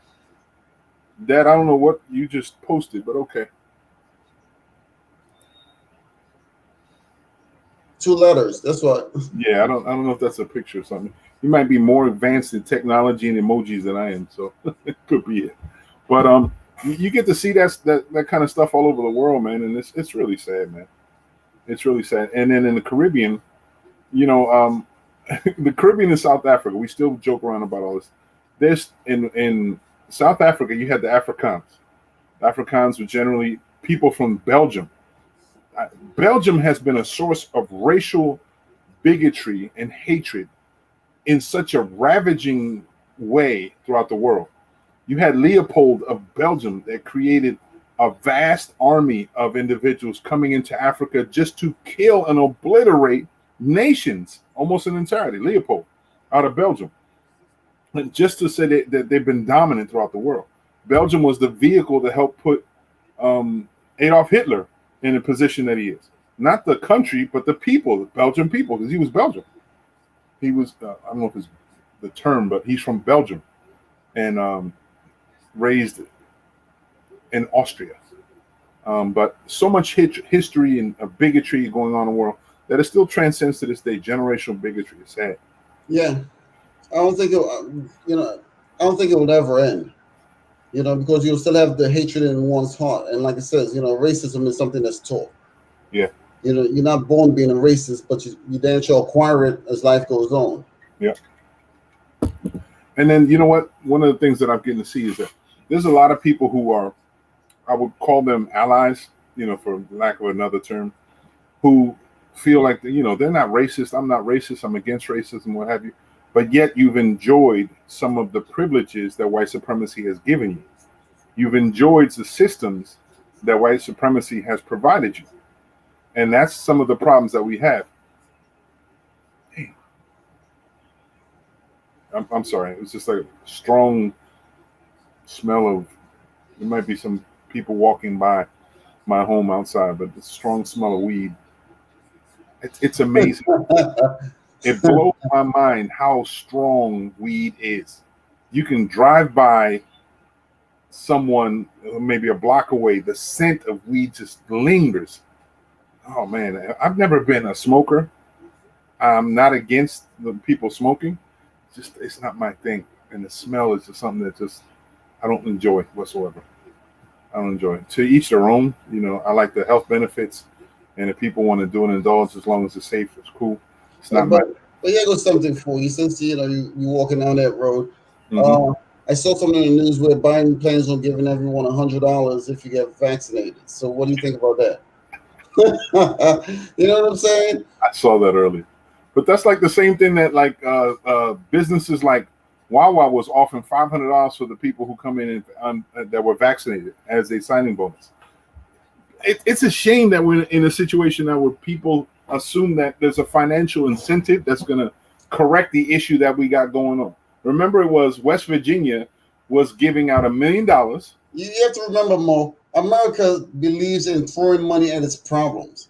That's what we've been notorious for, is throwing money. And the thing about it is, because it doesn't matter what the problem is, they're going to throw money, whether it's a good problem or a bad problem. They're going to throw money at it and says, let's hope it will solve it this way. Mm-hmm. No. It's true. But I kept thinking, first off, remember, like we talked about West Virginia, it was $1 million, collectors' guns, trip for two to travel here and there, all these different incentives, but yet people still weren't incentivized enough to actually become vaccinated. It's a concern that now you have to try to pay off people to do so. To me, that doesn't make things any better. Because if you're throwing money at it, are you trying to equate a value system to a person? Like you're only worth $100 from me. You know, I'll give you $100 to the vaccine. I'm only worth $100. You know, it's crazy. It's a double-edged crazy on another level. You know what I'm saying? Because it boils into, you know, do you want to be vaccinated or don't you want to be vaccinated? You know, so it's an individual's decision. Right. You know, even the numbers are spiking. You know, they're talking about these breakthrough variants now. There's some of the people who are vaccinated could actually transfer it to others who are not vaccinated. So now there's another situation down in, I believe in Chicago, as a matter of fact. They have the Lollapalooza concert or whatever, and all those people, you know, got together. Lollapalooza? Mm-hmm. Yeah, Lollapalooza. That's it right there. Yeah. Okay. You know, so and all of these people are going to go back to their little communities and they're going to spread it like wildfire again. It's like Rolling Loud and all that. And this is, again, and we talked about this before in the show, how this is the season where shit spreads. Why? Because people like being outside, of course. I do too. But Everyone. They feel that they have to participate in these mega huge concerts. They got to be next to each other. They got to feel they got to be in the in crowd, got to be part of the crowd. And that crowd is the problem. But then you're going to go back and tell these people, everybody put on the mask indoors and out. They're like, hey, look, we were just outdoors and we don't wear any mask. Now you want us to put it on. We think that you're playing around with this virus and stuff. So they're going to think it's a joke. And then they want to throw money at it. And then these people are going to say, you know, someone that doesn't know any better could actually approach another person and says, hey, look, you know, if the government was so straight up with us, why would they want to pay us to get vaccinated? So, you know, the government is up to no good if they want to pay you to do something. That's the discussion. That's what's going to happen. That's how you will get a lot more people not to take the $100 or get vaccinated. It is so sad. As I said, I still to this day, you're still not totally sure whether to or not. You're still not totally sure the end results, other than people have died. There's no question. Yeah. People have suffered. There's no question. People have caught it. There's no question. But ultimately, nobody knows to themselves how strong their body is. Can they fight it? Will it affect them? No one can tell. And we're such in a stalemate right now. But this whole situation and how it's being addressed, it proves how inefficient we are as a nation. We're not prepared for mass a crisis of this multitude worldwide. Yeah. We're not. The countries that are known to be so organized fell apart. Well, look at it. Great Britain right now, they're celebrating because they're like 70% of those people, are vaccinated, and they like had a soccer match and the whole 9 years. So they're partying and celebrating. And America's like, look, we're partying and celebrating, but they're like, your numbers are going up, ours are not. So it's like crazy. And it's the same shit. It's no matter what. I'll do the other country. It's the same factor. Human contact. No, I don't give a damn where you're from. If you're around other humans, there's a potential of you catching it. If someone has it, you can be in a room full. The whole thing is you can never be fully sure and certain that wherever you are and there's other people, human beings, that someone doesn't have it. They may not be themselves sick or contracted, but it doesn't mean they're not carrying that virus on their body or somehow being asymptomatic. It's so risky. It is so risky. And again, this is the season. This is the season. Yeah. Summertime. Everybody wants to go out. Like I said, I myself too love to sit down at the lawn and listen to some jazz out there. You know, love to go out to amusement parks, water parks, and stuff. But now it's like, yo, it's so risky. It's like I can't even do that. If I'm on the beach or something, I can't be nowhere near anyone. If I go to cookout, it's just myself, my son, my wife. That's it. That's the only cookout. Nobody else. I'll send you a plate at a distance. You know, you can't really do nothing. And be certain. You can do whatever you want to do because people do it, but you can't be certain. There's always someone gonna fall to it. Someone somewhere. One type of business I don't believe that they said at the beginning of this pandemic that won't be coming back no time soon is the buffets. You know, a lot of people used to go to the Golden Corral, you know, and go to some of these buffets in Las Vegas and all of this stuff. Mm-hmm. A lot of that stuff is not coming back anytime soon. I was about to say, greedy ass people, trust me, it comes back. I just saw a video. There's one in Lancaster called Shady Maple Smorgasbord. It's supposed to be the world's biggest Amish. And the guy just did the video a week ago. And it's a huge smorgasbord. When it comes to people and being hungry, people will do it. You go to. Matter of fact, that was the first exception to the rule, because people wanted to go to a restaurant. So they said, all right, you go to a restaurant, walk all the way up until you're about to eat, then you can take your mask off while you're eating. It's the one exception. People were going bars, you still had to have a mask on. But going to a restaurant, it was the exception. Well, that mask stuff is coming back around because look what's happening in California, look at what's happening in Philadelphia, you know, it's coming New York, it's coming back around. Mandates are shutting down. It's going to be here by fall.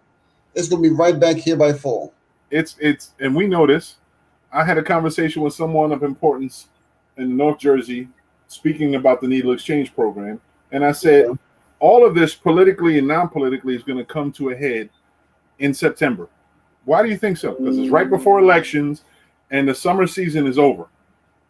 So once the summer season opens, everyone's ready to go back into their realms and had a good time in their businesses. Their summer businesses already done and they're closing up for the season.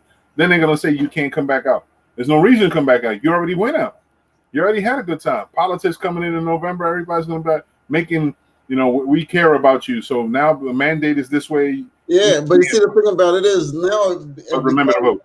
You know, some of these politicians, you know, they're going to take a seat because some of the people they claim on unemployment, some of these politicians are going to be on unemployment relatively soon after November. Hell yeah. You know, politics is a beast. I'm telling you. And it's a shame, but it shows the type of people. It's like you didn't support me when you was in office. Why should I support you to stay in office? Yeah, but you're gonna see that. That's just demonstrative of the season. People are really talking about it. Did you see any of the Capitol Police hearings that they just recently had? That's all part of it, also. Yeah. Yeah, I got to see some of it, and all I kept thinking was, again, this is the same egregious type of people that caused this issue, or the same ones pushing the whole thing in the background. I just saw earlier today, my son and I were just watching something about medical specialists, nurses that are declining taking this vaccine.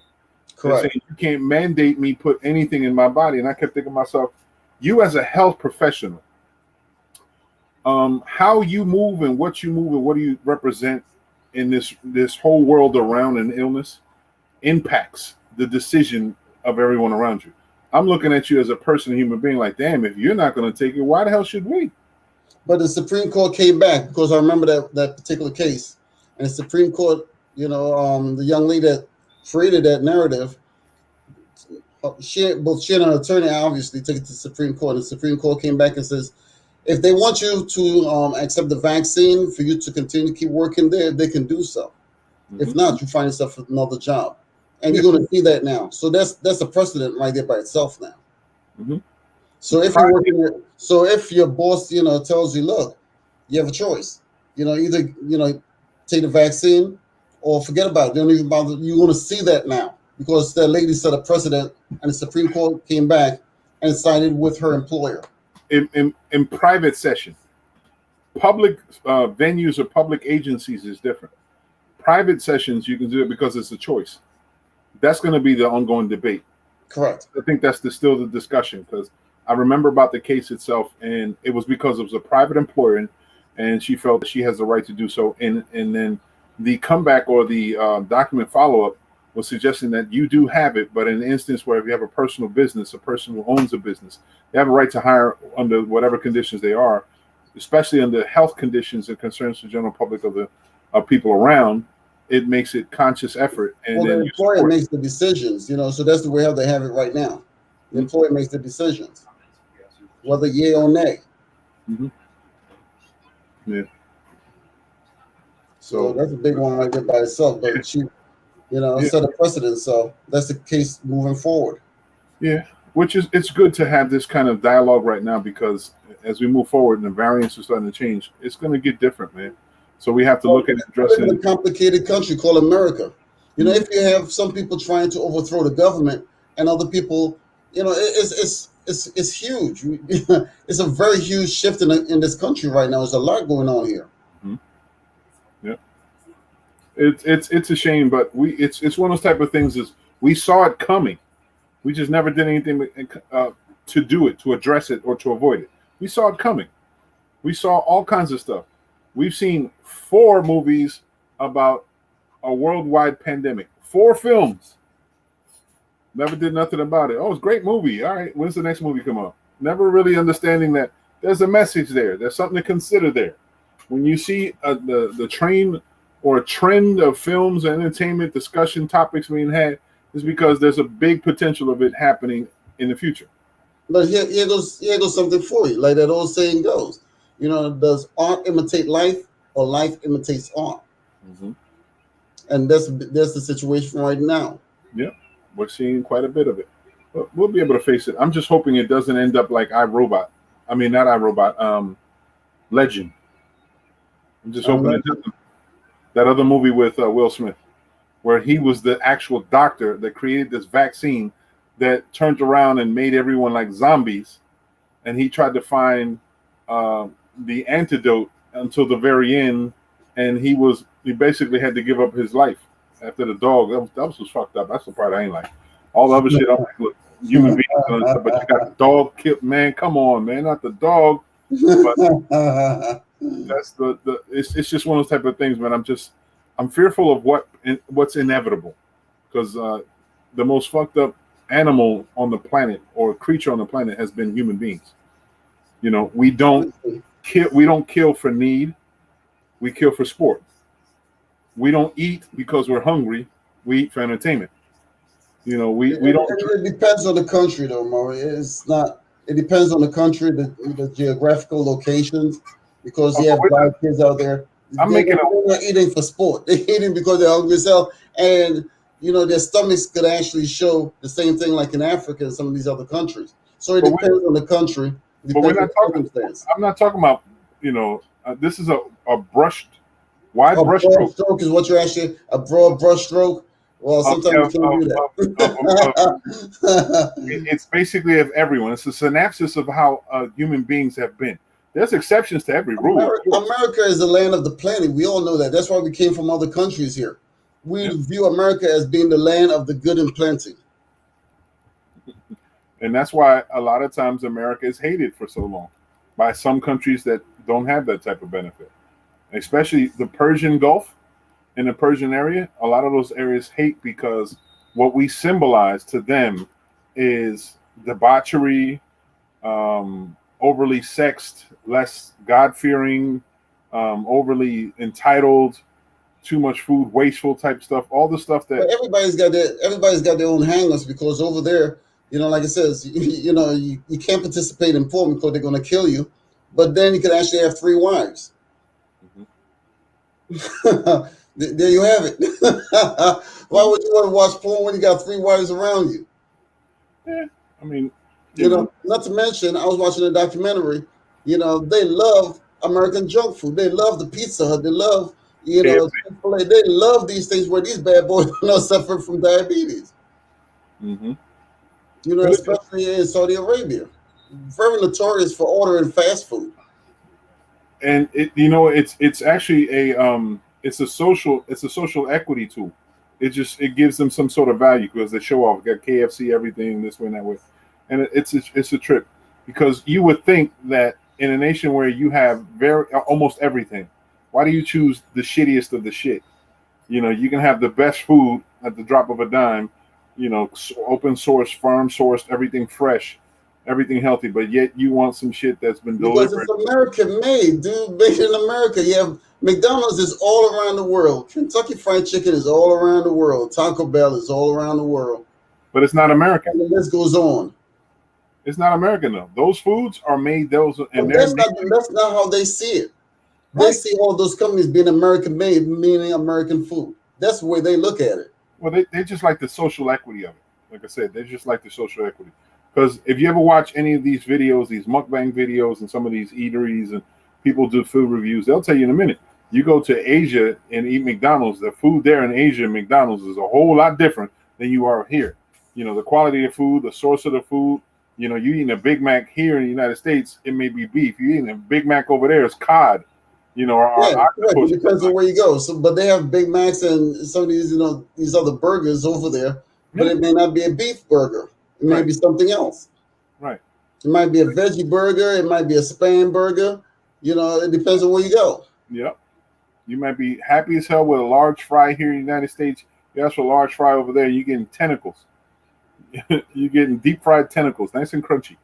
Good for you. Why not? But it is what it is, man. America has so much influence on the world, the economy, food wise. Yeah, it's okay. And even now, it's starting to dwindle over. I love to see different companies or entities of different countries come into America and be accepted. Like, it's the stupidest one, but Jollibee from the Philippines, I'm down to go and check it out. It's Filipino. I'm like, cool, so check it out. I'm waiting to see these other countries, these other food sources that come from other countries that we know, taste their food. It could be equally as shitty as McDonald's and Burger King, but it's just the style of the food. It's just to be able to taste something. And it's also like a semblance of their culture to give respect and stuff like that. I have a good friend of mine in the Philippines. Sent me some pictures. You're like, Adrian, I can't even go outside right now. It's flooding like crazy over here. It's rainy season. Monsoon, it's flooding like crazy. Like, I can't even go outside. Monsoon is crazy.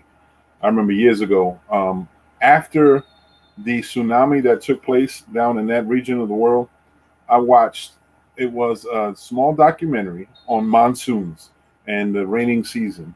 And there was a couple, and they said at any time a monsoon come about and so much water comes up at such a quick rate that you never know how it goes. And you have slides, mudslides and all this stuff.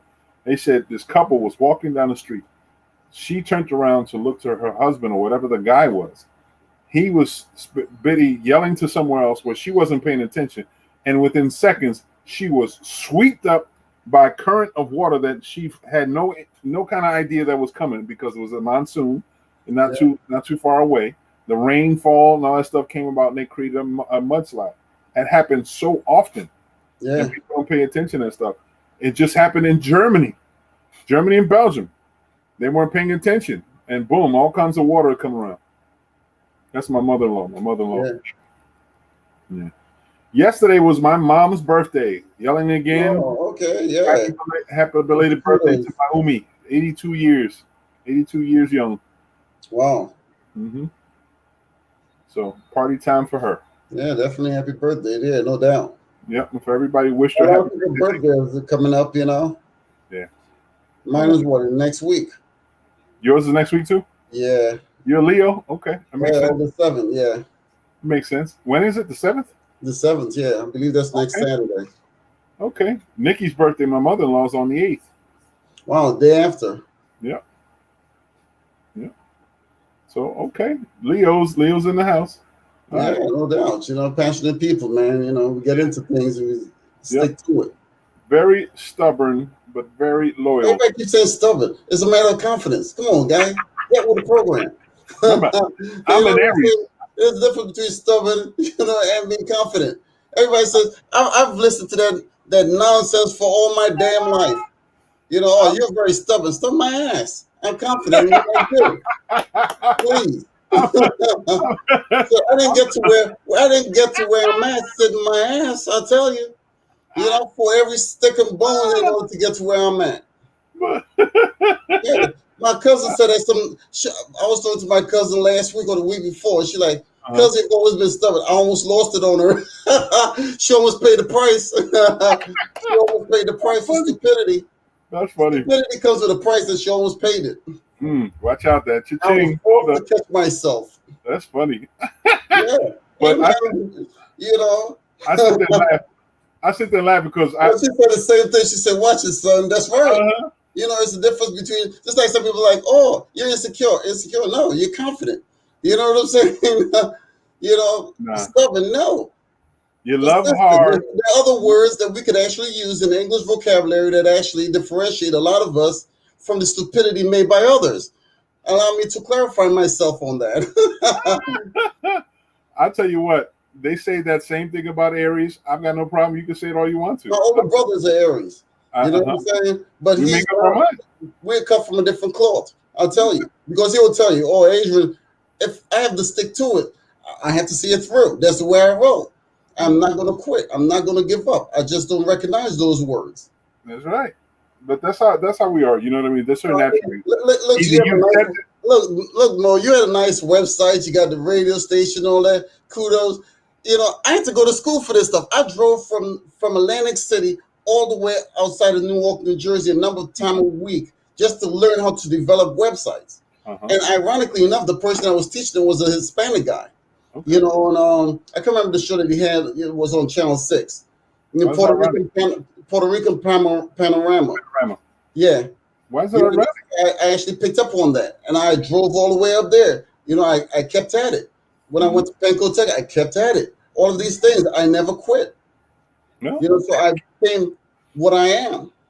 Dedication, loyal, and committed. There's nothing wrong with that. Yeah, I became what I am. That's it. That's it. The thing is there's attributes that people love to deny here and there, but it's not all attributes. Don't always have a negative twist to it. It's just the power that you give to it. When someone says, I'm hard-headed, whatever, I'm stubborn about it, okay, you can say that. That means I have the fortitude to put in the fight as long as I need to if I believe something is right and something's good. But at the same time, when people tend to say those things, it's like you're not allowing me to get away with the shit that you're about to feed me too. You have to look at it from a different perspective. You're so stubborn and hard-headed. No, I'm not going to swallow the nonsense that you're dishing out. So let's put that into perspective first of all, and then you approach me from a different level. I'm willing to go and put the fight in. That's right. Bring lunch, because if you go with me, it's gonna be a long day. It's gonna be a long, hard day. Bring lunch. You know what I'm saying? Hell yeah! You better call home. You ain't come home no time soon. That's right. Brother. You know, that's what I say. Bring lunch. Yep. Ain't nothing wrong with that. Nothing wrong with that at all. I look at it like I said. It's better to know than to deny and actually face the truth. You know. But I'm like, look, it is what it is. I believe that lack of knowledge is served as a sedative. And this is the bottom line. A lot of people, their lack of knowledge, you know, because when my cousin actually was trying to introduce me to another form of business that I know, you know, and I've dealt with these things many times over. They're multi-level marketing, aka, you know, you know what I'm saying? You know what I'm talking about. Yeah, man. You know what I'm saying? They're scams, exactly. You know, pyramid schemes. But these people don't know it, but they'll say that you're stubborn. No, because I'm not feeling you. You're not feeling me the nonsense that you're trying to dish out. I'm not swallowing it. That's like what's the newest scam? Forex. The newest scam now, Forex. I was like, come on, man. When you have people who are so aggressive in their nature, thinking that whatever they're doing or how their point of view is better than yours, and you have to accept it. That's when my fighting nature comes out and be like, oh, hell no. Hell no. You know, I've seen so many, come on, a lot of people know I've handled a lot of business, and they come to you with all kind of nonsense. You know? She's asking, what are you doing for your birthday? I'm like, Nick, you can call him. We're going to take him to the strip joint. You freeze. There you go. You hit the button, Mo. Yeah. Yeah, nice dinner. You know, I like to keep it nice and simple. Really nice, going out to a really nice restaurants, dinner, the whole 9 yards with family, you know, and that's what I like. Cool. There you go. You know, I take the vacations down the pike, but right now I'll just, you know, stick around local and go to a really nice restaurant and dine. Make it a staycation, right? Local type, stay home. Exactly. But we got to cut the numbers down. We got to cut the numbers down because they don't play as the jokers. You know what I'm saying? it ain't my, you know, you can go on vacation and what you come back with is very important. Hell yeah. I mean, talking about pictures. Pictures and videos are not the only thing you can come back with. What you come back with could be very important. You know what I'm saying? Oh yeah, and I've seen some videos lately where people have gone on to their favorite destinations, like they love going to Dominican Republic and act reckless. I mean, really, going down there and acting up, or going to Puerto Rico and trying to act up, even though they ain't having that shit no more. No. But there's areas throughout the whole tourism area, like Mexico. I know Mexico shut it down. I know PR shut it down. Cancun shut it down. You have certain areas where you even act up or look like you're about to act up. They'll lock you up and keep you there for duration of time, or ship you at your cost out of the country, back in the country. I was like, yeah, that can fuck up a vacation instantly. You're like, I didn't mean to. Be like, yeah, you got to pay attention. Yeah, because a lot of countries, like it says, they're still dealing with the majority of their, you know, constituents and their residents not being, you know, vaccinated. They're still dealing with that. You know, a lot of people, they're giving away money in America. Those people that are down there says, I would love to go to America to pick up $100 to get vaccinated because I'm not getting it down here on the islands. Nothing at all. Exactly. Well, like They'll come to America just to be vaccinated, so those things won't even go to waste. Yep. In a drop of a dime, they're waiting to get some of the benefits. $100 in Jamaica is like $600. How many of those people in Jamaica would not want to take the vaccine and pick up $600? Yeah. Although things are down, they're expensive as hell, though. I was watching. Yeah, expensive as hell. I watched some videos of people just buying at the corner store and buying some food. There's certain things that are incredibly high priced. Like, what? Are you kidding me? I was talking to you know, a friend of the family a few days ago, and she was giving me the rundown down in Trinidad. You know, a box of cereal. How much do you think? Oh my God, that's got to be about $16, $17. Nope, $75. Damn. 75. Wow. That's you see what I'm talking about? That's cereal. An example. What? And I'm like, you're kidding me. She's like, no, Adrian, this is what it is. Yeah. It makes sense because it's the stuff that's like the most frivolous food is the stuff that probably costs the most. But you see, the thing about a lot of that like $9. It's imported from Kellogg Foods and from the United States. So you're looking at all these containers being shipped during COVID when there's a shortage in the United States. It's more expensive down there. So it only makes sense. Yep. And we'll see how it goes because I know you saw that they want to say it's Green Ever, but all I kept saying was Green Evergreen. The ship that had all the shipments that were stuck in the Panama Canal was finally released. So a lot of the products that were sitting in waiting to go to where they were now are going to be back open. So the pathway will be back open. And now hopefully there's more drivers available now to go back into it. So maybe we've seen the end of some of the droughts and some of the prices will start stabilizing. We'll see. You have to remember that we're getting ready to go into winter months now. So you're looking at, you know, the weather is a big contributor, a big contributing factor to a lot of things. Right. So, you know, you're looking at that. And at the same time, we're still dealing with COVID. Now that the numbers are going back up, like this is among the people who are now vaccinated, but the ones who are vaccinated, they're worried about the potential of spreading it to other people. So now everybody's going to have to wear a mask. And a lot of the truck drivers, I have friends of mine who own their own trucking company, and they're like, you know, a lot of these guys retired once COVID hit. You know, they're like, forget about it. I'm no longer driving a truck. I have enough money to retire off of. This is it. I'm done. So you have a lot of young people trying to get into the game now. Yeah. You know, I have a nephew right now in Connecticut. You know, he's going to school to become a truck driver. It's a good time for it, too. Because there's so many opportunities. For it. A lot of companies are paying for it. Yeah. Yeah, and then that comes with a sign-on bonus for some of these guys also. And then the technology is involved too, because there's more emphasis now on international or cross-national subways or commuter rail, and there's underground traveling systems. Like they're trying to get super tunnels, so truck drivers can drive solely in the super tunnels, go back and forth hundreds and hundreds of miles without having to worry about any other traffic on the outside. They can drive at any speed they want to. You know, Elon Musk is pushing the envelope, and a lot of engineers. So there's a potential for all that stuff, man. So it's a good thing. The technology is definitely evolving. There's no doubt about it. Hell yeah. The technology, you know, is going to be big. I tell you what, when I was much younger, I probably would have enjoyed being a truck driver more than now. Like I can't drive long periods, long distances without getting tired, fatigued a lot more than I have when I was younger, man. Because you know the idea of being well, even though the the laws have changed too, because at one time drivers can drive as long as they want to, up to Correct. 19, The change 20 the hours. laws, correct. Yeah, and now after 4 hours, they have to take a half-hour break, have to be logged. After a certain amount of distance, they have overnight stay. They You know have where to that have, law arrived from? That law because of Tracy Morgan. Remember when he was involved in an accident? The truck driver. yeah, the He, Walmart driver. yeah. Hmm. But they also saw it was a national issue because a lot of these long distance truck drivers were dependent on cocaine to be able to stay And drugs. awake Yeah. for them to Correct. be able to do so. So they saw influx of Yeah. drug deliveries and drug dependencies upon it. So it became a big issue going around. But that's crazy. The more and more you see, like I said, I have a real respect for people who are haulers or people who haul long distances and whatever. Mhm. Because driving in big old trucks is fun, but it's not easy. And then under the That's not circumstances, easy. you got Yeah, circumstances. it has to be a passion. Or anything that passion and profits. Passion equals profits. That's what it really boils down to. Find something that you're passionate about, that you enjoy doing. You'll do it Yep, for a long period of time, and you'll get paid while you're doing it. That's the road to a happy life. To tell you the truth. yep, yep. Pimp your pleasure, whatever it is, will bring you profit. Yep.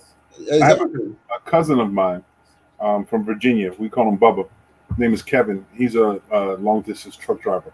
He's honorable about that stuff, and I'm like, look, man, God bless you. Just be safe out there. And all I keep thinking was, when everything comes through and I get this nice RV section, I need to have him drive because I know he'll stay awake. I won't, but the entire family, his and our family, will all go out and have a good time long distance travel.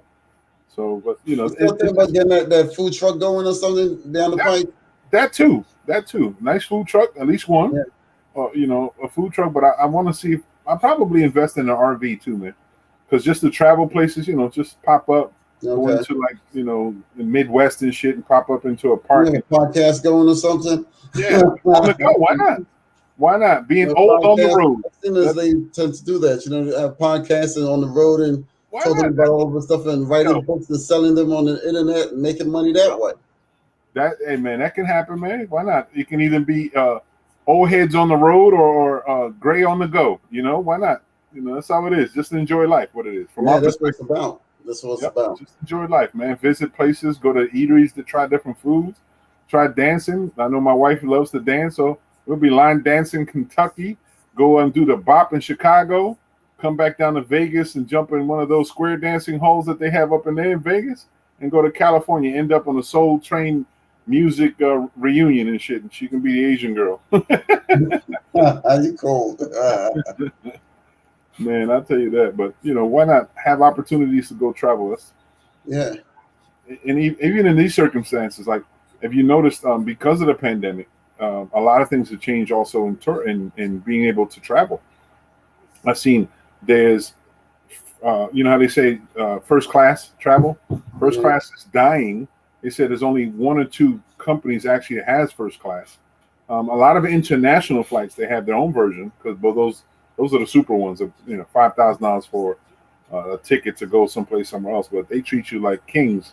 But the travel business is changing around. I saw Delta and Blue. Is it Sky Blue? I think it's called the company. They're changing their whole structure so their business class basically look like first class. They have like small little units where you can Okay. sit up there. You got a TV, your couch can lay down, you get little snacks and so. I'm like, that's what I call travel. But ain't no need spending that money for that if you're only traveling for 2-3 hours. Only places I'm mostly going is to Florida, Puerto Rico, someplace like that's 2-3 hours max.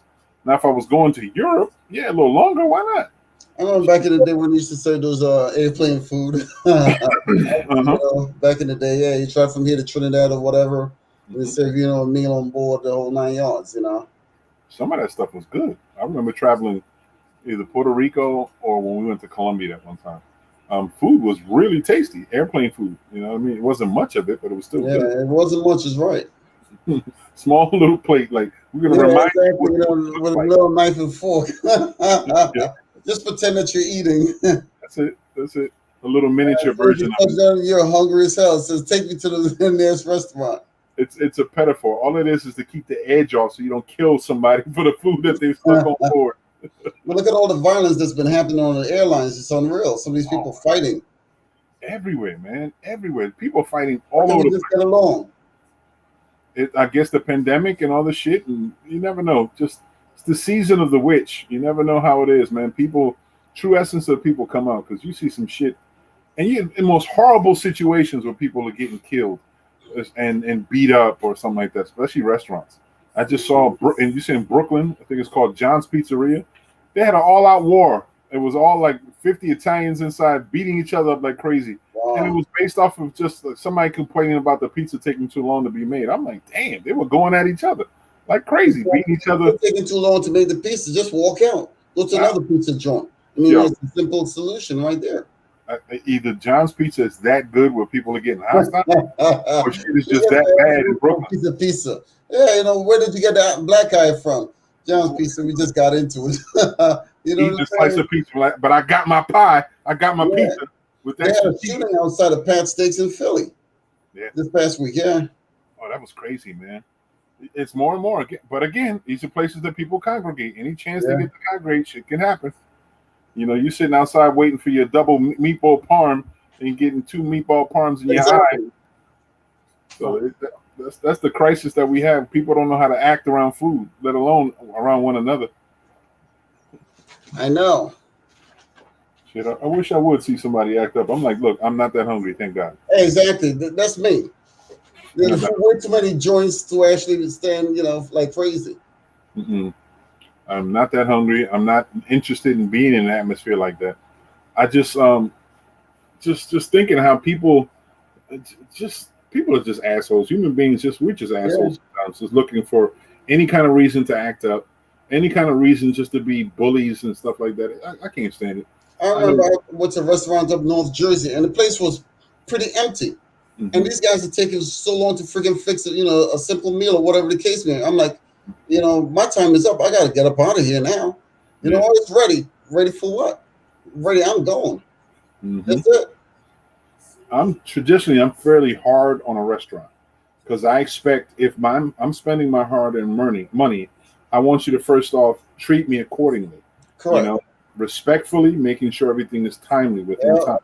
I need my service waiting staff to come in and check on me on a regular basis. Exactly. Speak to me with respect. Speak to me with, you know, you can joke with me or whatsoever. I'm fine, but speak with me in time and more frequently, making sure that I have what I need, making sure everything is clean, making sure there's enough. If it's not a cloth napkin, then make sure I have enough paper napkins. Making sure if you ask, make sure my wife and my son is taken care of, then I'm gonna be good.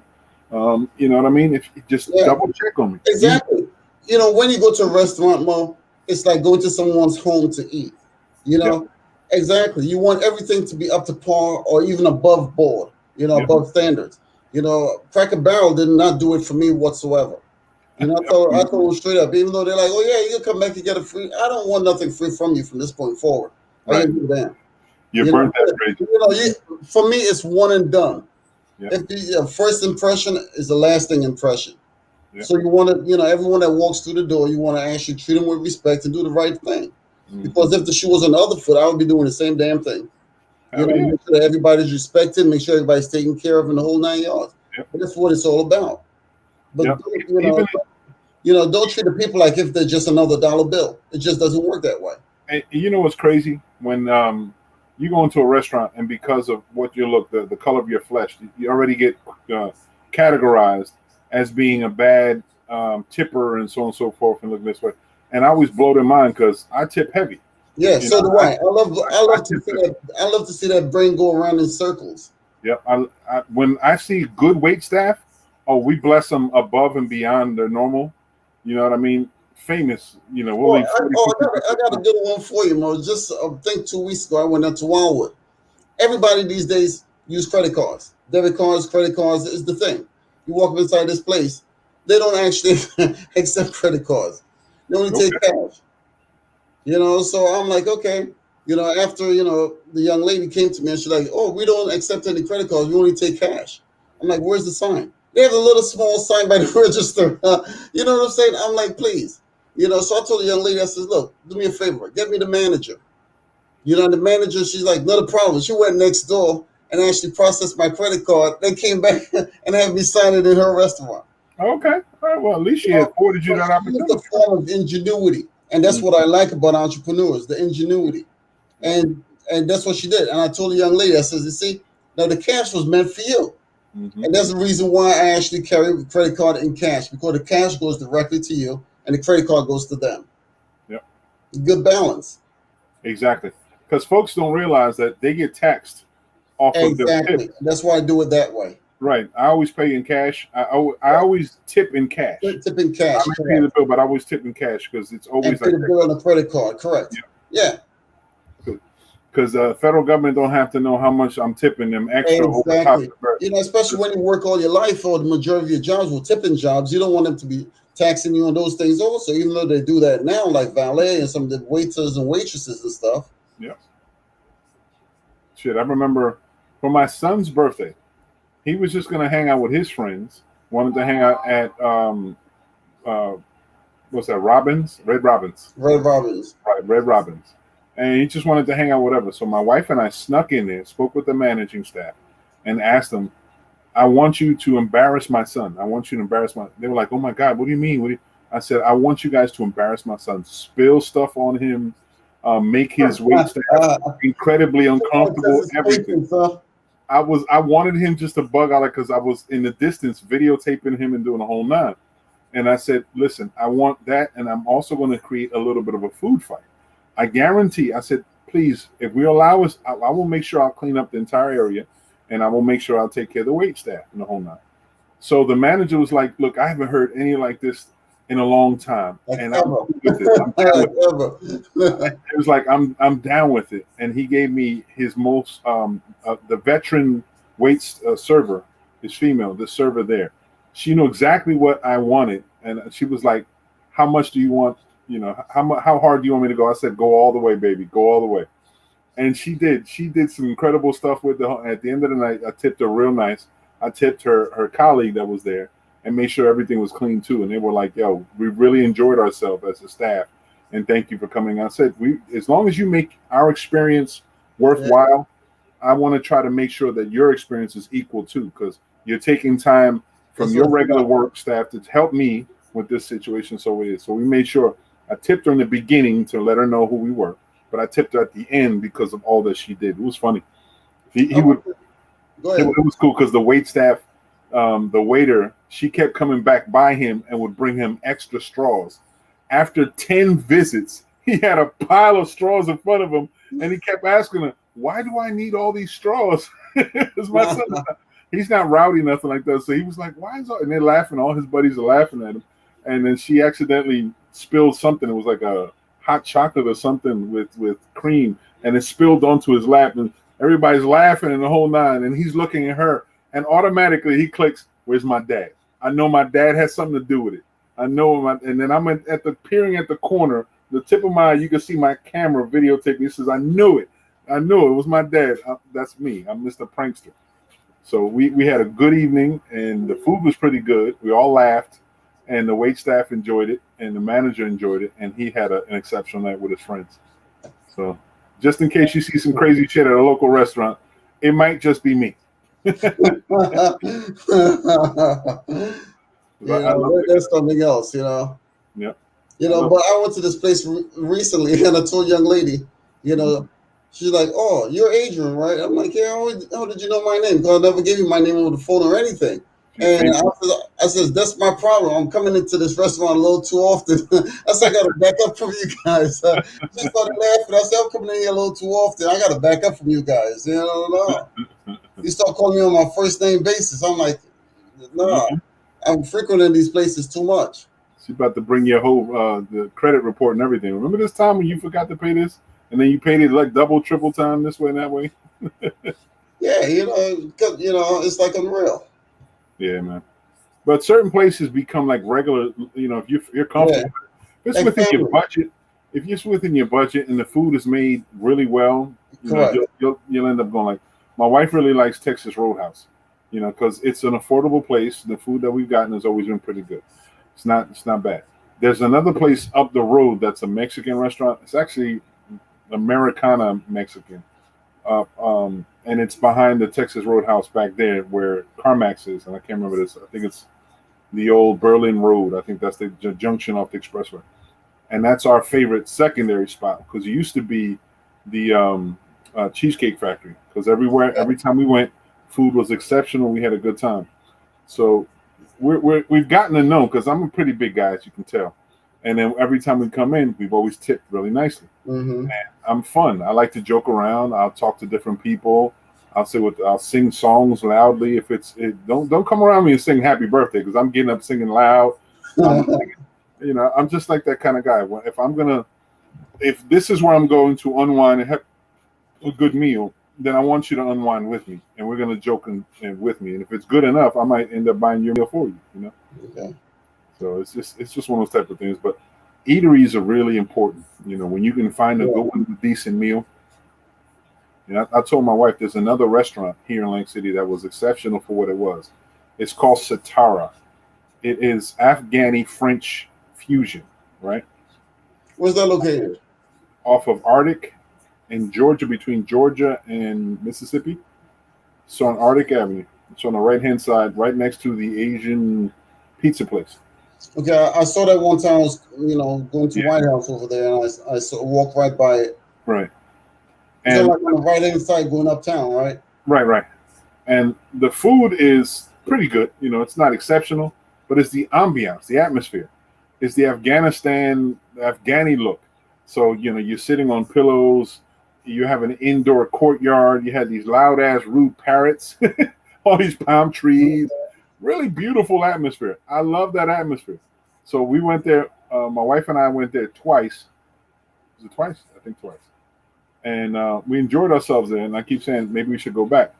But she's like, I didn't like it. That food wasn't that good. I said, sometimes you just want to go and develop a palate for some of the food that's there. And my son has been my road dog since he was little. So every time I go to a place somewhere different, he's able to try it. He's tried Indian food. He likes Indian food. We've had, the different types of food here and there. He knows how to get down. I taught him how to cook.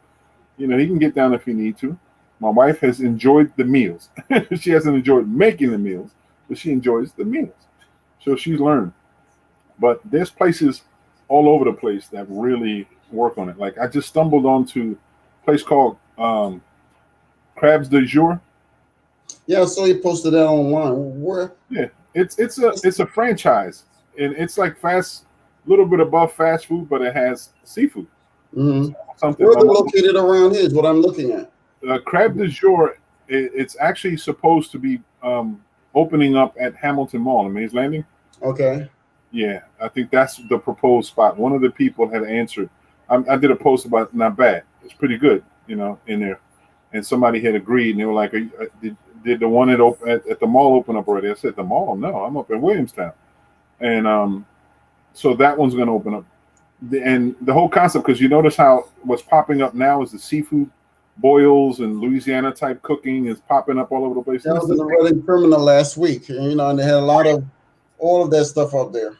My spot inside the Reading Terminal. I figured it would have been your spot. Oh man, I love the Reading. I says this must be Mo's spot. I love the Reading Terminal, and I said, if I can bring the Reading Terminal here to Lake City, I'll be loving it.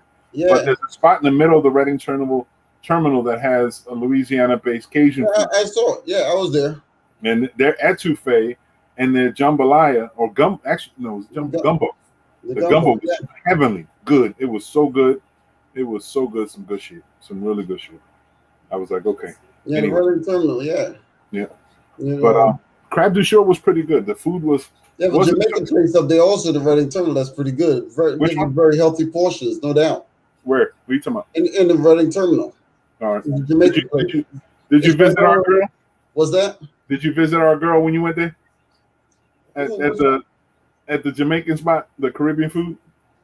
I was there, walking around strolling and stuff. I went to the gumbo, but I You I didn't just go there. You didn't don't stop put it, there. yeah, it's one of those things that you ate before you actually go there. Yeah, yeah, yeah, And that was me, yes. A lot of times we try not to go there hungry because you'll be hooked. You'll be done. Yeah, You'll be done. exactly. But I know every time I go, I try to make sure I go to the Amish to get baked goods and What in sometimes the hot Williamstown? dogs. Yeah, in the back. Well, Oh, the Reading yeah, Terminal? yeah, Or right, terminal, right. okay. You go inside, you got the back, you got the Amish baked goods are usually pretty good. The cookies, Mhm. might get 1 or 2 cookies. I might get some. Usually, I have to bring it back home because they'll always say, "Oh, you and Red and Terminal, go get me some barbecue ribs, or give me the smoked ribs." So we'll get some smoked ribs to get that, and then I'll go to my spots, the Louisiana It style would be cookies. really good to have one of those down here, man. I'm telling you, because Yeah, the locals and everybody can patronize these places. everybody, and it gives small businesses a chance to be able to exist because it doesn't need. Exactly. That's the thing that I love about it. It Yep, gives those small businesses the opportunity to grow. yep. It just in 5 feet distance from one business, you can go into another business that Correct. offers a whole bunch of different stuff. Yeah. So, from candles to national homeopathic medicines to fabric. That's this one. There's every week there's some guy selling homemade liquor. Like I've seen rums and vodkas been sold there also. The clothing, the honey person, the person who sells a lot of the natural goods and the dry fruits and vegetables there, Mhm. and of course the eateries. The eateries are the bomb. Oh, I just came across some information today from this friend of mine I was talking to, and Uh-huh. it says in front of the Please Touch Museum in Philadelphia every Sunday from 5 to I believe midnight, they have a pop-up mall. In Everybody front of there? pops up and set everything up, yeah, in Philly.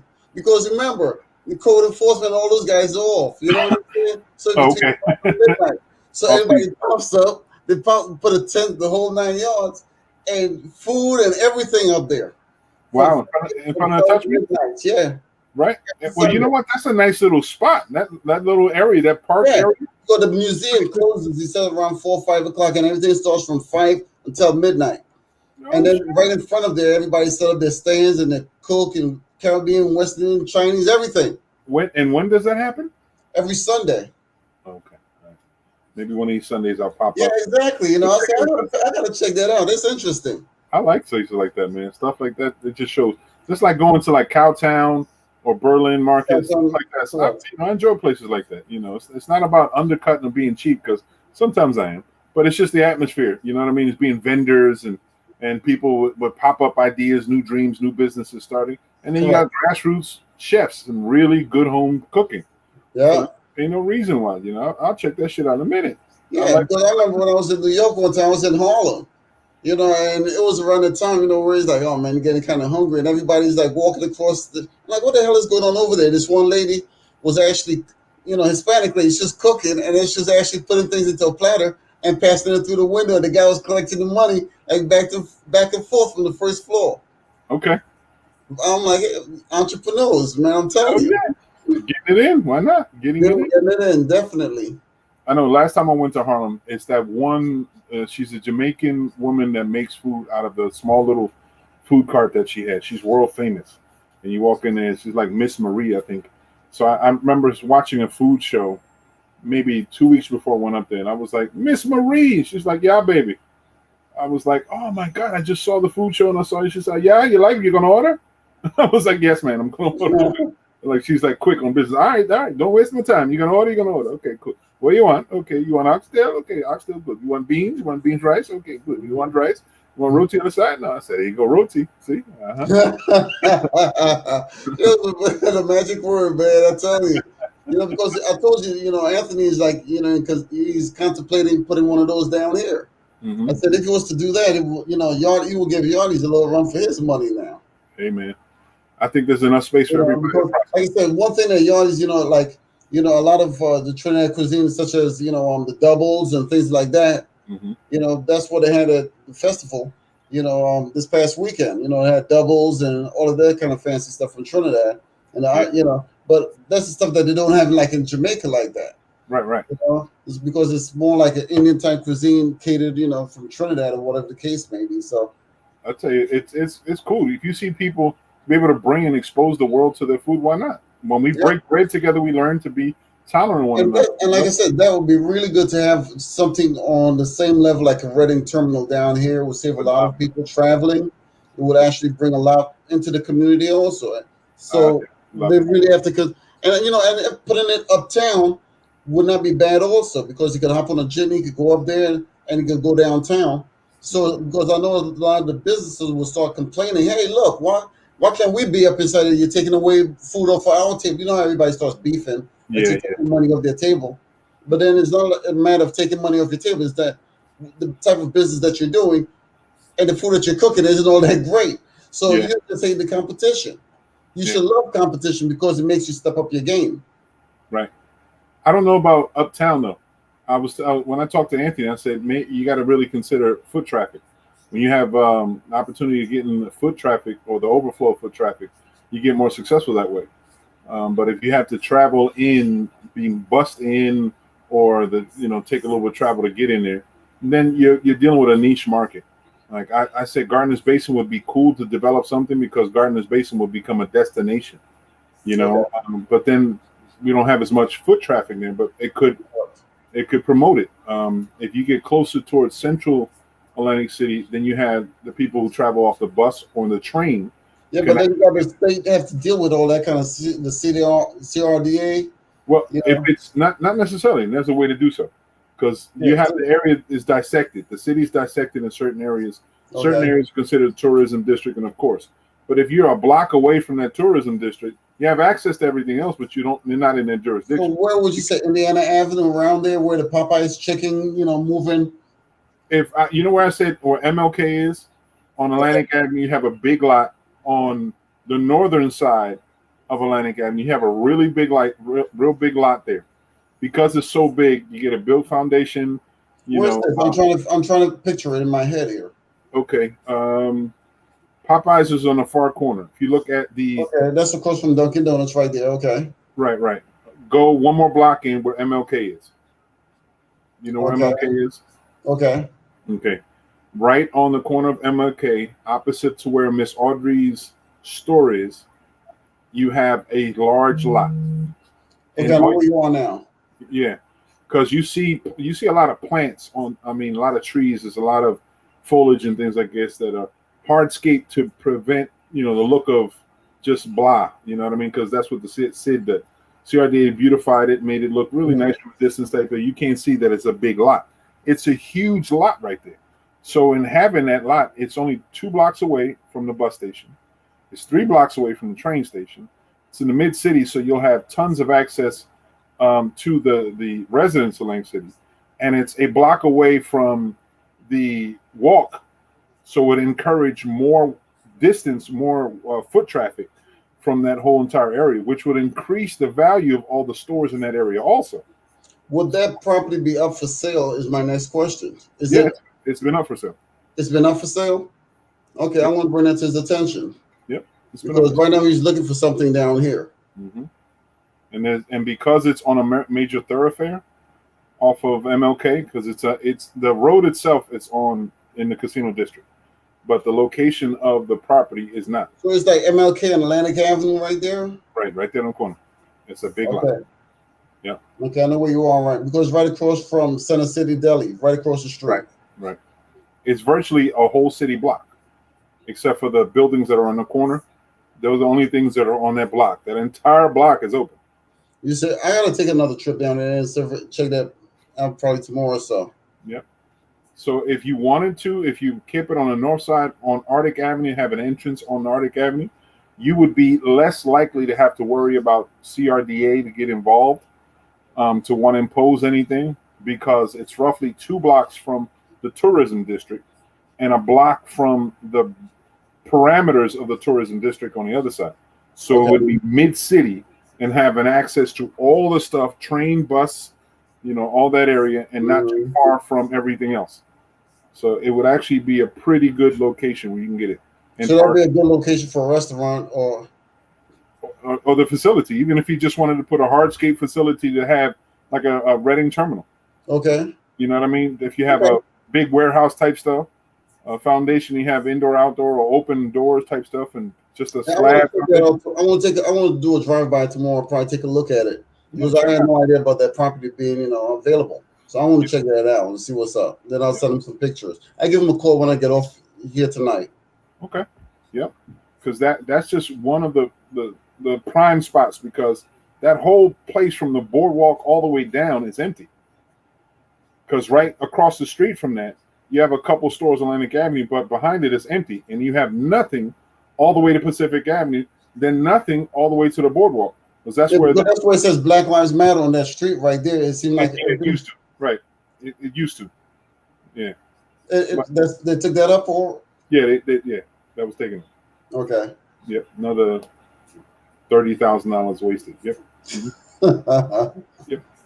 So that would be a good location for that kind of stuff, and I think that would be a pretty good spot because it's not directly in the tourism district, but it's right on the cusp of it. Okay. So you can get all the runoff from the tourism district, all the glitz and glamour of the tourism district, and because it's not far from the boardwalk either, because it's just 2 blocks from the boardwalk, and it's visibly seen. Yeah, you can see it. What you're saying. So you can see it. So, and you'd have access. And if you build a facility of that size there, then you'd have speaking rights, or at least some sort of interest in what develops between your facility and the boardwalk. Okay.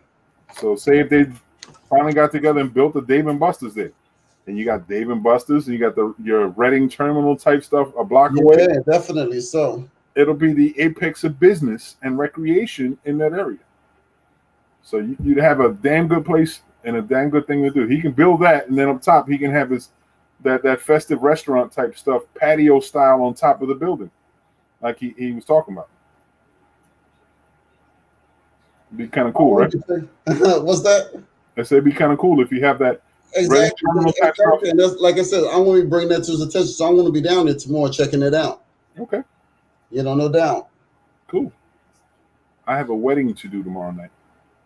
But I'm married all over again. Yeah, I perform with it. Yeah, my wife keeps talking about next time when we get married again. I said, okay, I got you. She's like, she wants to do. She's a big event planner, and she wants to do all those things and be cool. I'm a big kid at heart. I'm like, yo, if we can just have everybody wear like orange tuxedos with ruffles and have disco, and just it'd be fun, something fun. She's like, nah, we're gonna have a garden party. We're gonna have all these lights and fancy this and okay, whatever it is that you want. You do it again, not a problem. We married again if you do, okay, not a problem. Whatever you want. Yep. And also check that Philly, Please Touch Museum, the pop-up mall. Yeah. There's something else. It's a good concept. A pop-up mall. Everybody pop up at a location and set up all of their businesses. Everybody come down, handle their business, going by morning. They pop up somewhere else. There's something else. A pop-up mall, a pop-up shopping center. You can have like a red district mall. Why not? You can set it up. Say if we build that whole area that we talked about, right? Okay. A Reading terminal building. Mm-hmm. On the outside, you have like a parking lot. It's the Reading terminal building is closed, but in that parking lot, you got a pop-up mall where you have people set up shop. And they're selling all that shit until 11 o'clock at night. Yeah. 11, 12 o'clock at night. Whatever the situation is, there's an opportunity for people who want to live on the edge or in the parking lot, or people want to come indoors. Either which way, it's an opportunity to keep it going. It'll be so much opportunity for not only the business owner or the potential business entrepreneur, but it'll be festive for everyone that comes around, because not everyone that comes into the city gets full satisfaction just coming to the walk. After that, they want to go something to eat, and then they want to entertain someone. So why not going to someplace, vendors and shit? Yeah, the walk only provides you shopping. Then you have to go somewhere else to do everything else. Yep. I guess that's where White House Sub has an advantage, because about a block down is White House Sub. Yep. And right before that, there's a little seafood place there also. Yeah, that's it, Barbaros, right? All that stuff. That's the advantage to be at the cusp. Not being directly in it, but it's a cusp, because you exactly. And then you have Angelo's about a block down from White House. Yeah, Angelo's and Angeloni's on the other side, 2 blocks down. Yep, exactly. So all that is within reach. In that direction, you have a lot of eateries. So imagine if you increase opportunities with eateries or this whole concept on the other side. But you also look at another place also where Januzzi's, the footprint of where Januzzi used to be. Remember Januzzi's? Mm-hmm. On Atlantic Avenue. Yep. Yeah, on Atlantic Avenue, right? I mean, they made really good business when Trump Plaza was open because all of the employees after work, we will all go down there and they serve you a huge slice of pizza. It was some big ass slices of pizza. Yep. Yeah, they were notorious for that. Mm-hmm. Yeah. If somebody, the only thing is we have like maybe 300 pizzerias, maybe 300. Maybe 300. Yeah, maybe 300, and of the 300, it's like 100 of them are Albanian people, and the other 200 are Exactly. Latinos cooking in the background. So it's not but so much that you can do with the same concept, unless you open up a pizzeria where you do nothing else but sell big ass slices of pizza. And that's what they were doing, big ass slices of pizzas like crazy. Yep, you can do that, and then you have it open up till late hours. You have a big slice of pizza for $5, Yeah. Huge slice of pizza. Do they sell whole pies? No, just the whole slice of pizza. You want 1, 2 slices? Yeah, those guys, they did pretty good. I know the family too. They did really well. One of them tried to open up another. As a matter of fact, he has a store or a restaurant right across from Beta Field. Mm-hmm. That's where his other store is. Benny. He has that Januzzi's Pizza right across from. Yeah, I know. Willie's the manager there. Yeah, I know. It's a pretty good spot. The fries are good. The pizza's not that bad, but yeah, I remember that because they were starting to go gluten free, like healthy foods. Mm-hmm. They were trying to sell the healthier version over in Januzzi's over there, so which was good. They had all kinds of stuff.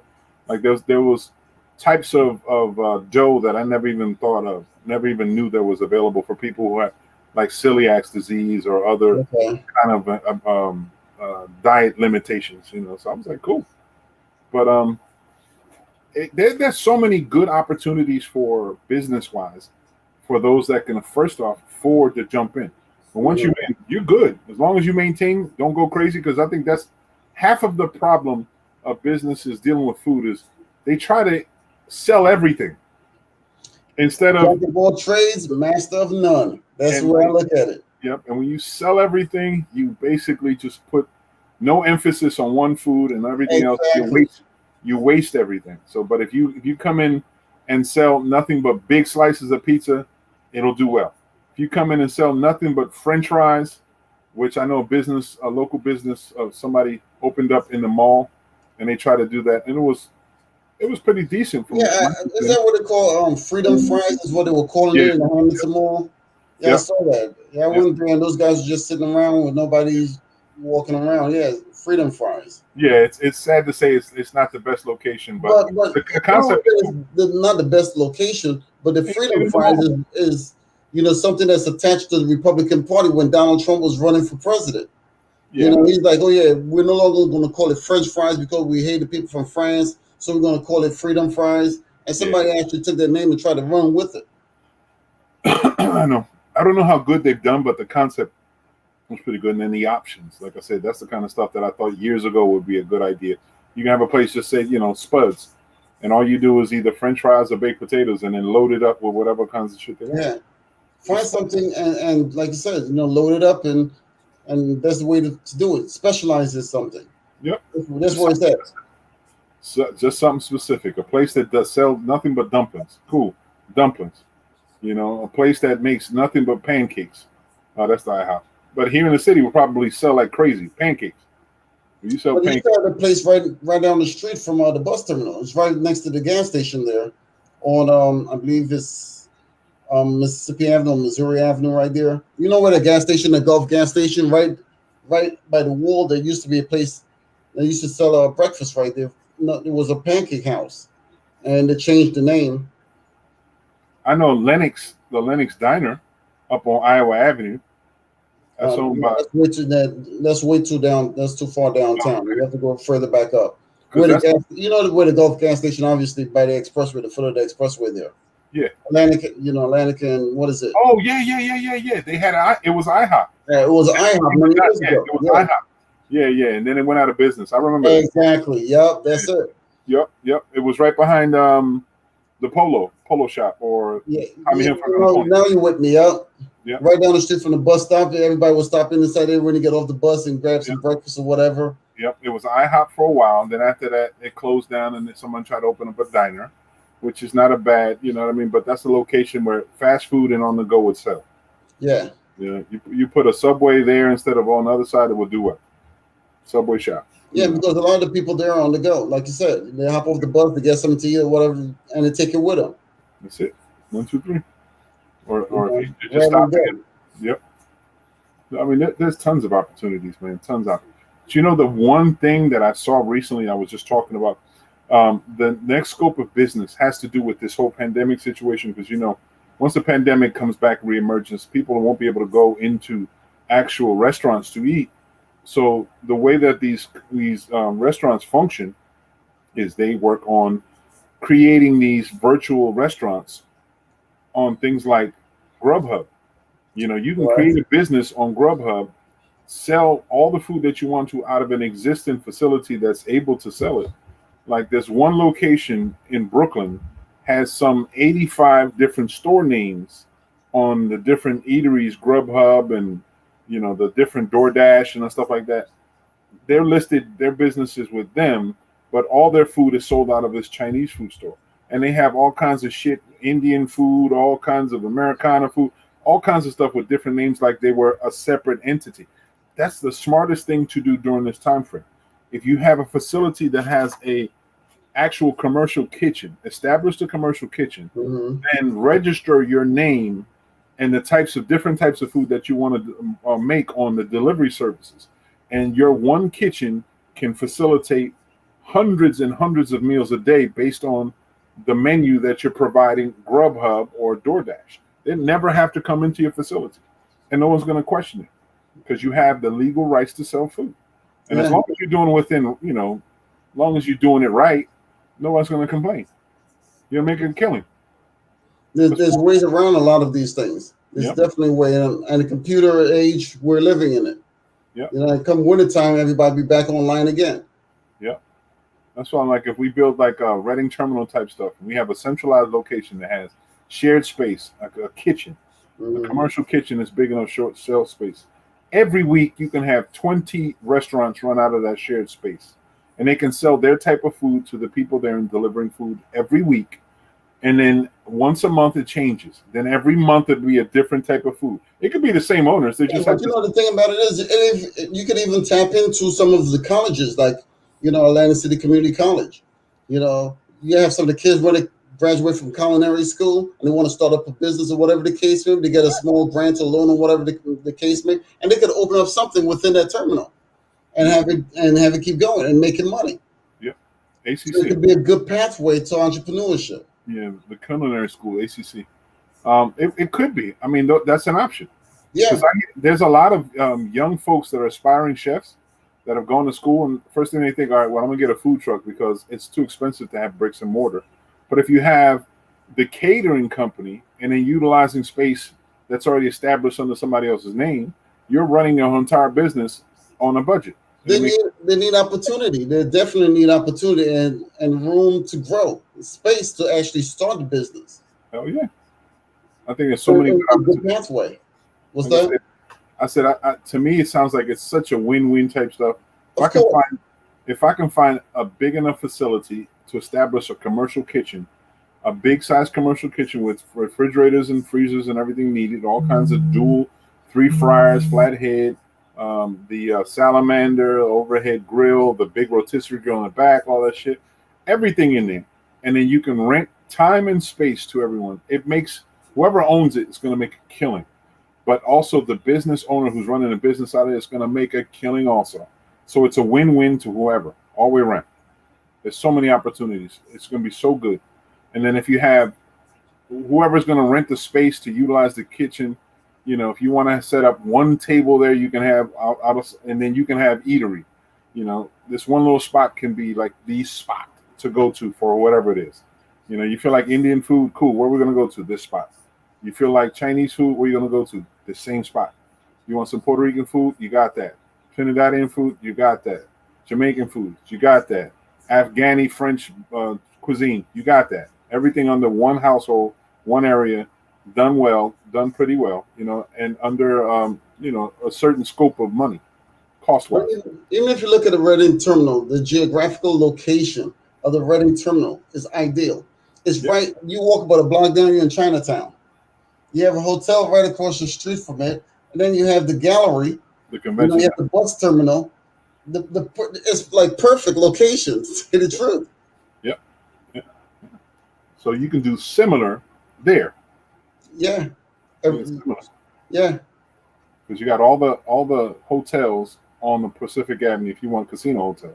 If not, you can go to Miss America Parkway and what's that called? Doubletree, the hotel right there where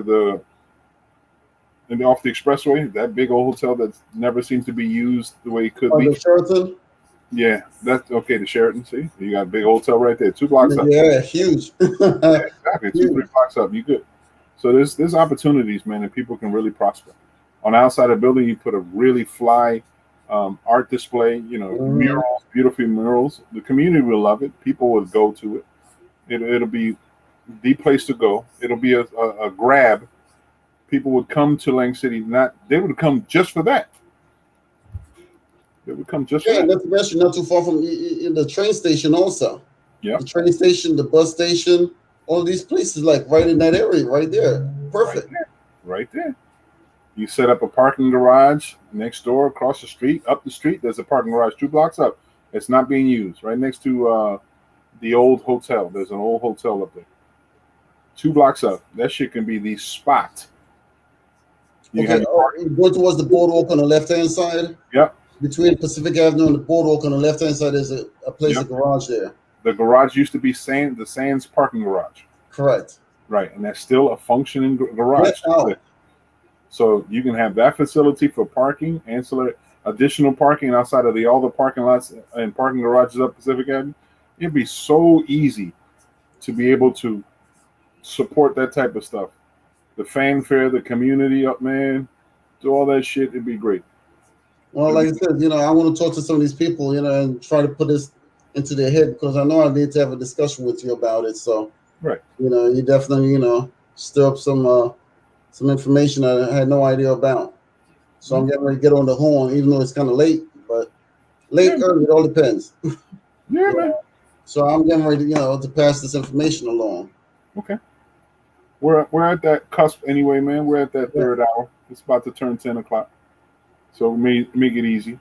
It's the end of the evening. We've had quite a bit of conversation here. Hopefully, certainly for those there. of you watching for the entire show, you've gotten some information to be helpful. Something that's encouraging. Remember, we talk about the vaccine quite a bit. The variant, we gave you some information that's available from UC Berkeley, or is it UC Berkeley? Whatever the college is in California, Cal. Be able to share with whoever you know. Remember, we have a website that we can always, any information that we get is easily accessible through the website, also www.thenewnorm.club, and which you can also have access to radio stations. Our radio station for the New Norm and the new classic radio station. It was that AG AG, strictly old school. AG strictly Oldschool.com. oldschool.com. Absolutely. That's where we're going to be kicking it on Saturday night, folks. It's the I'll be new live on that.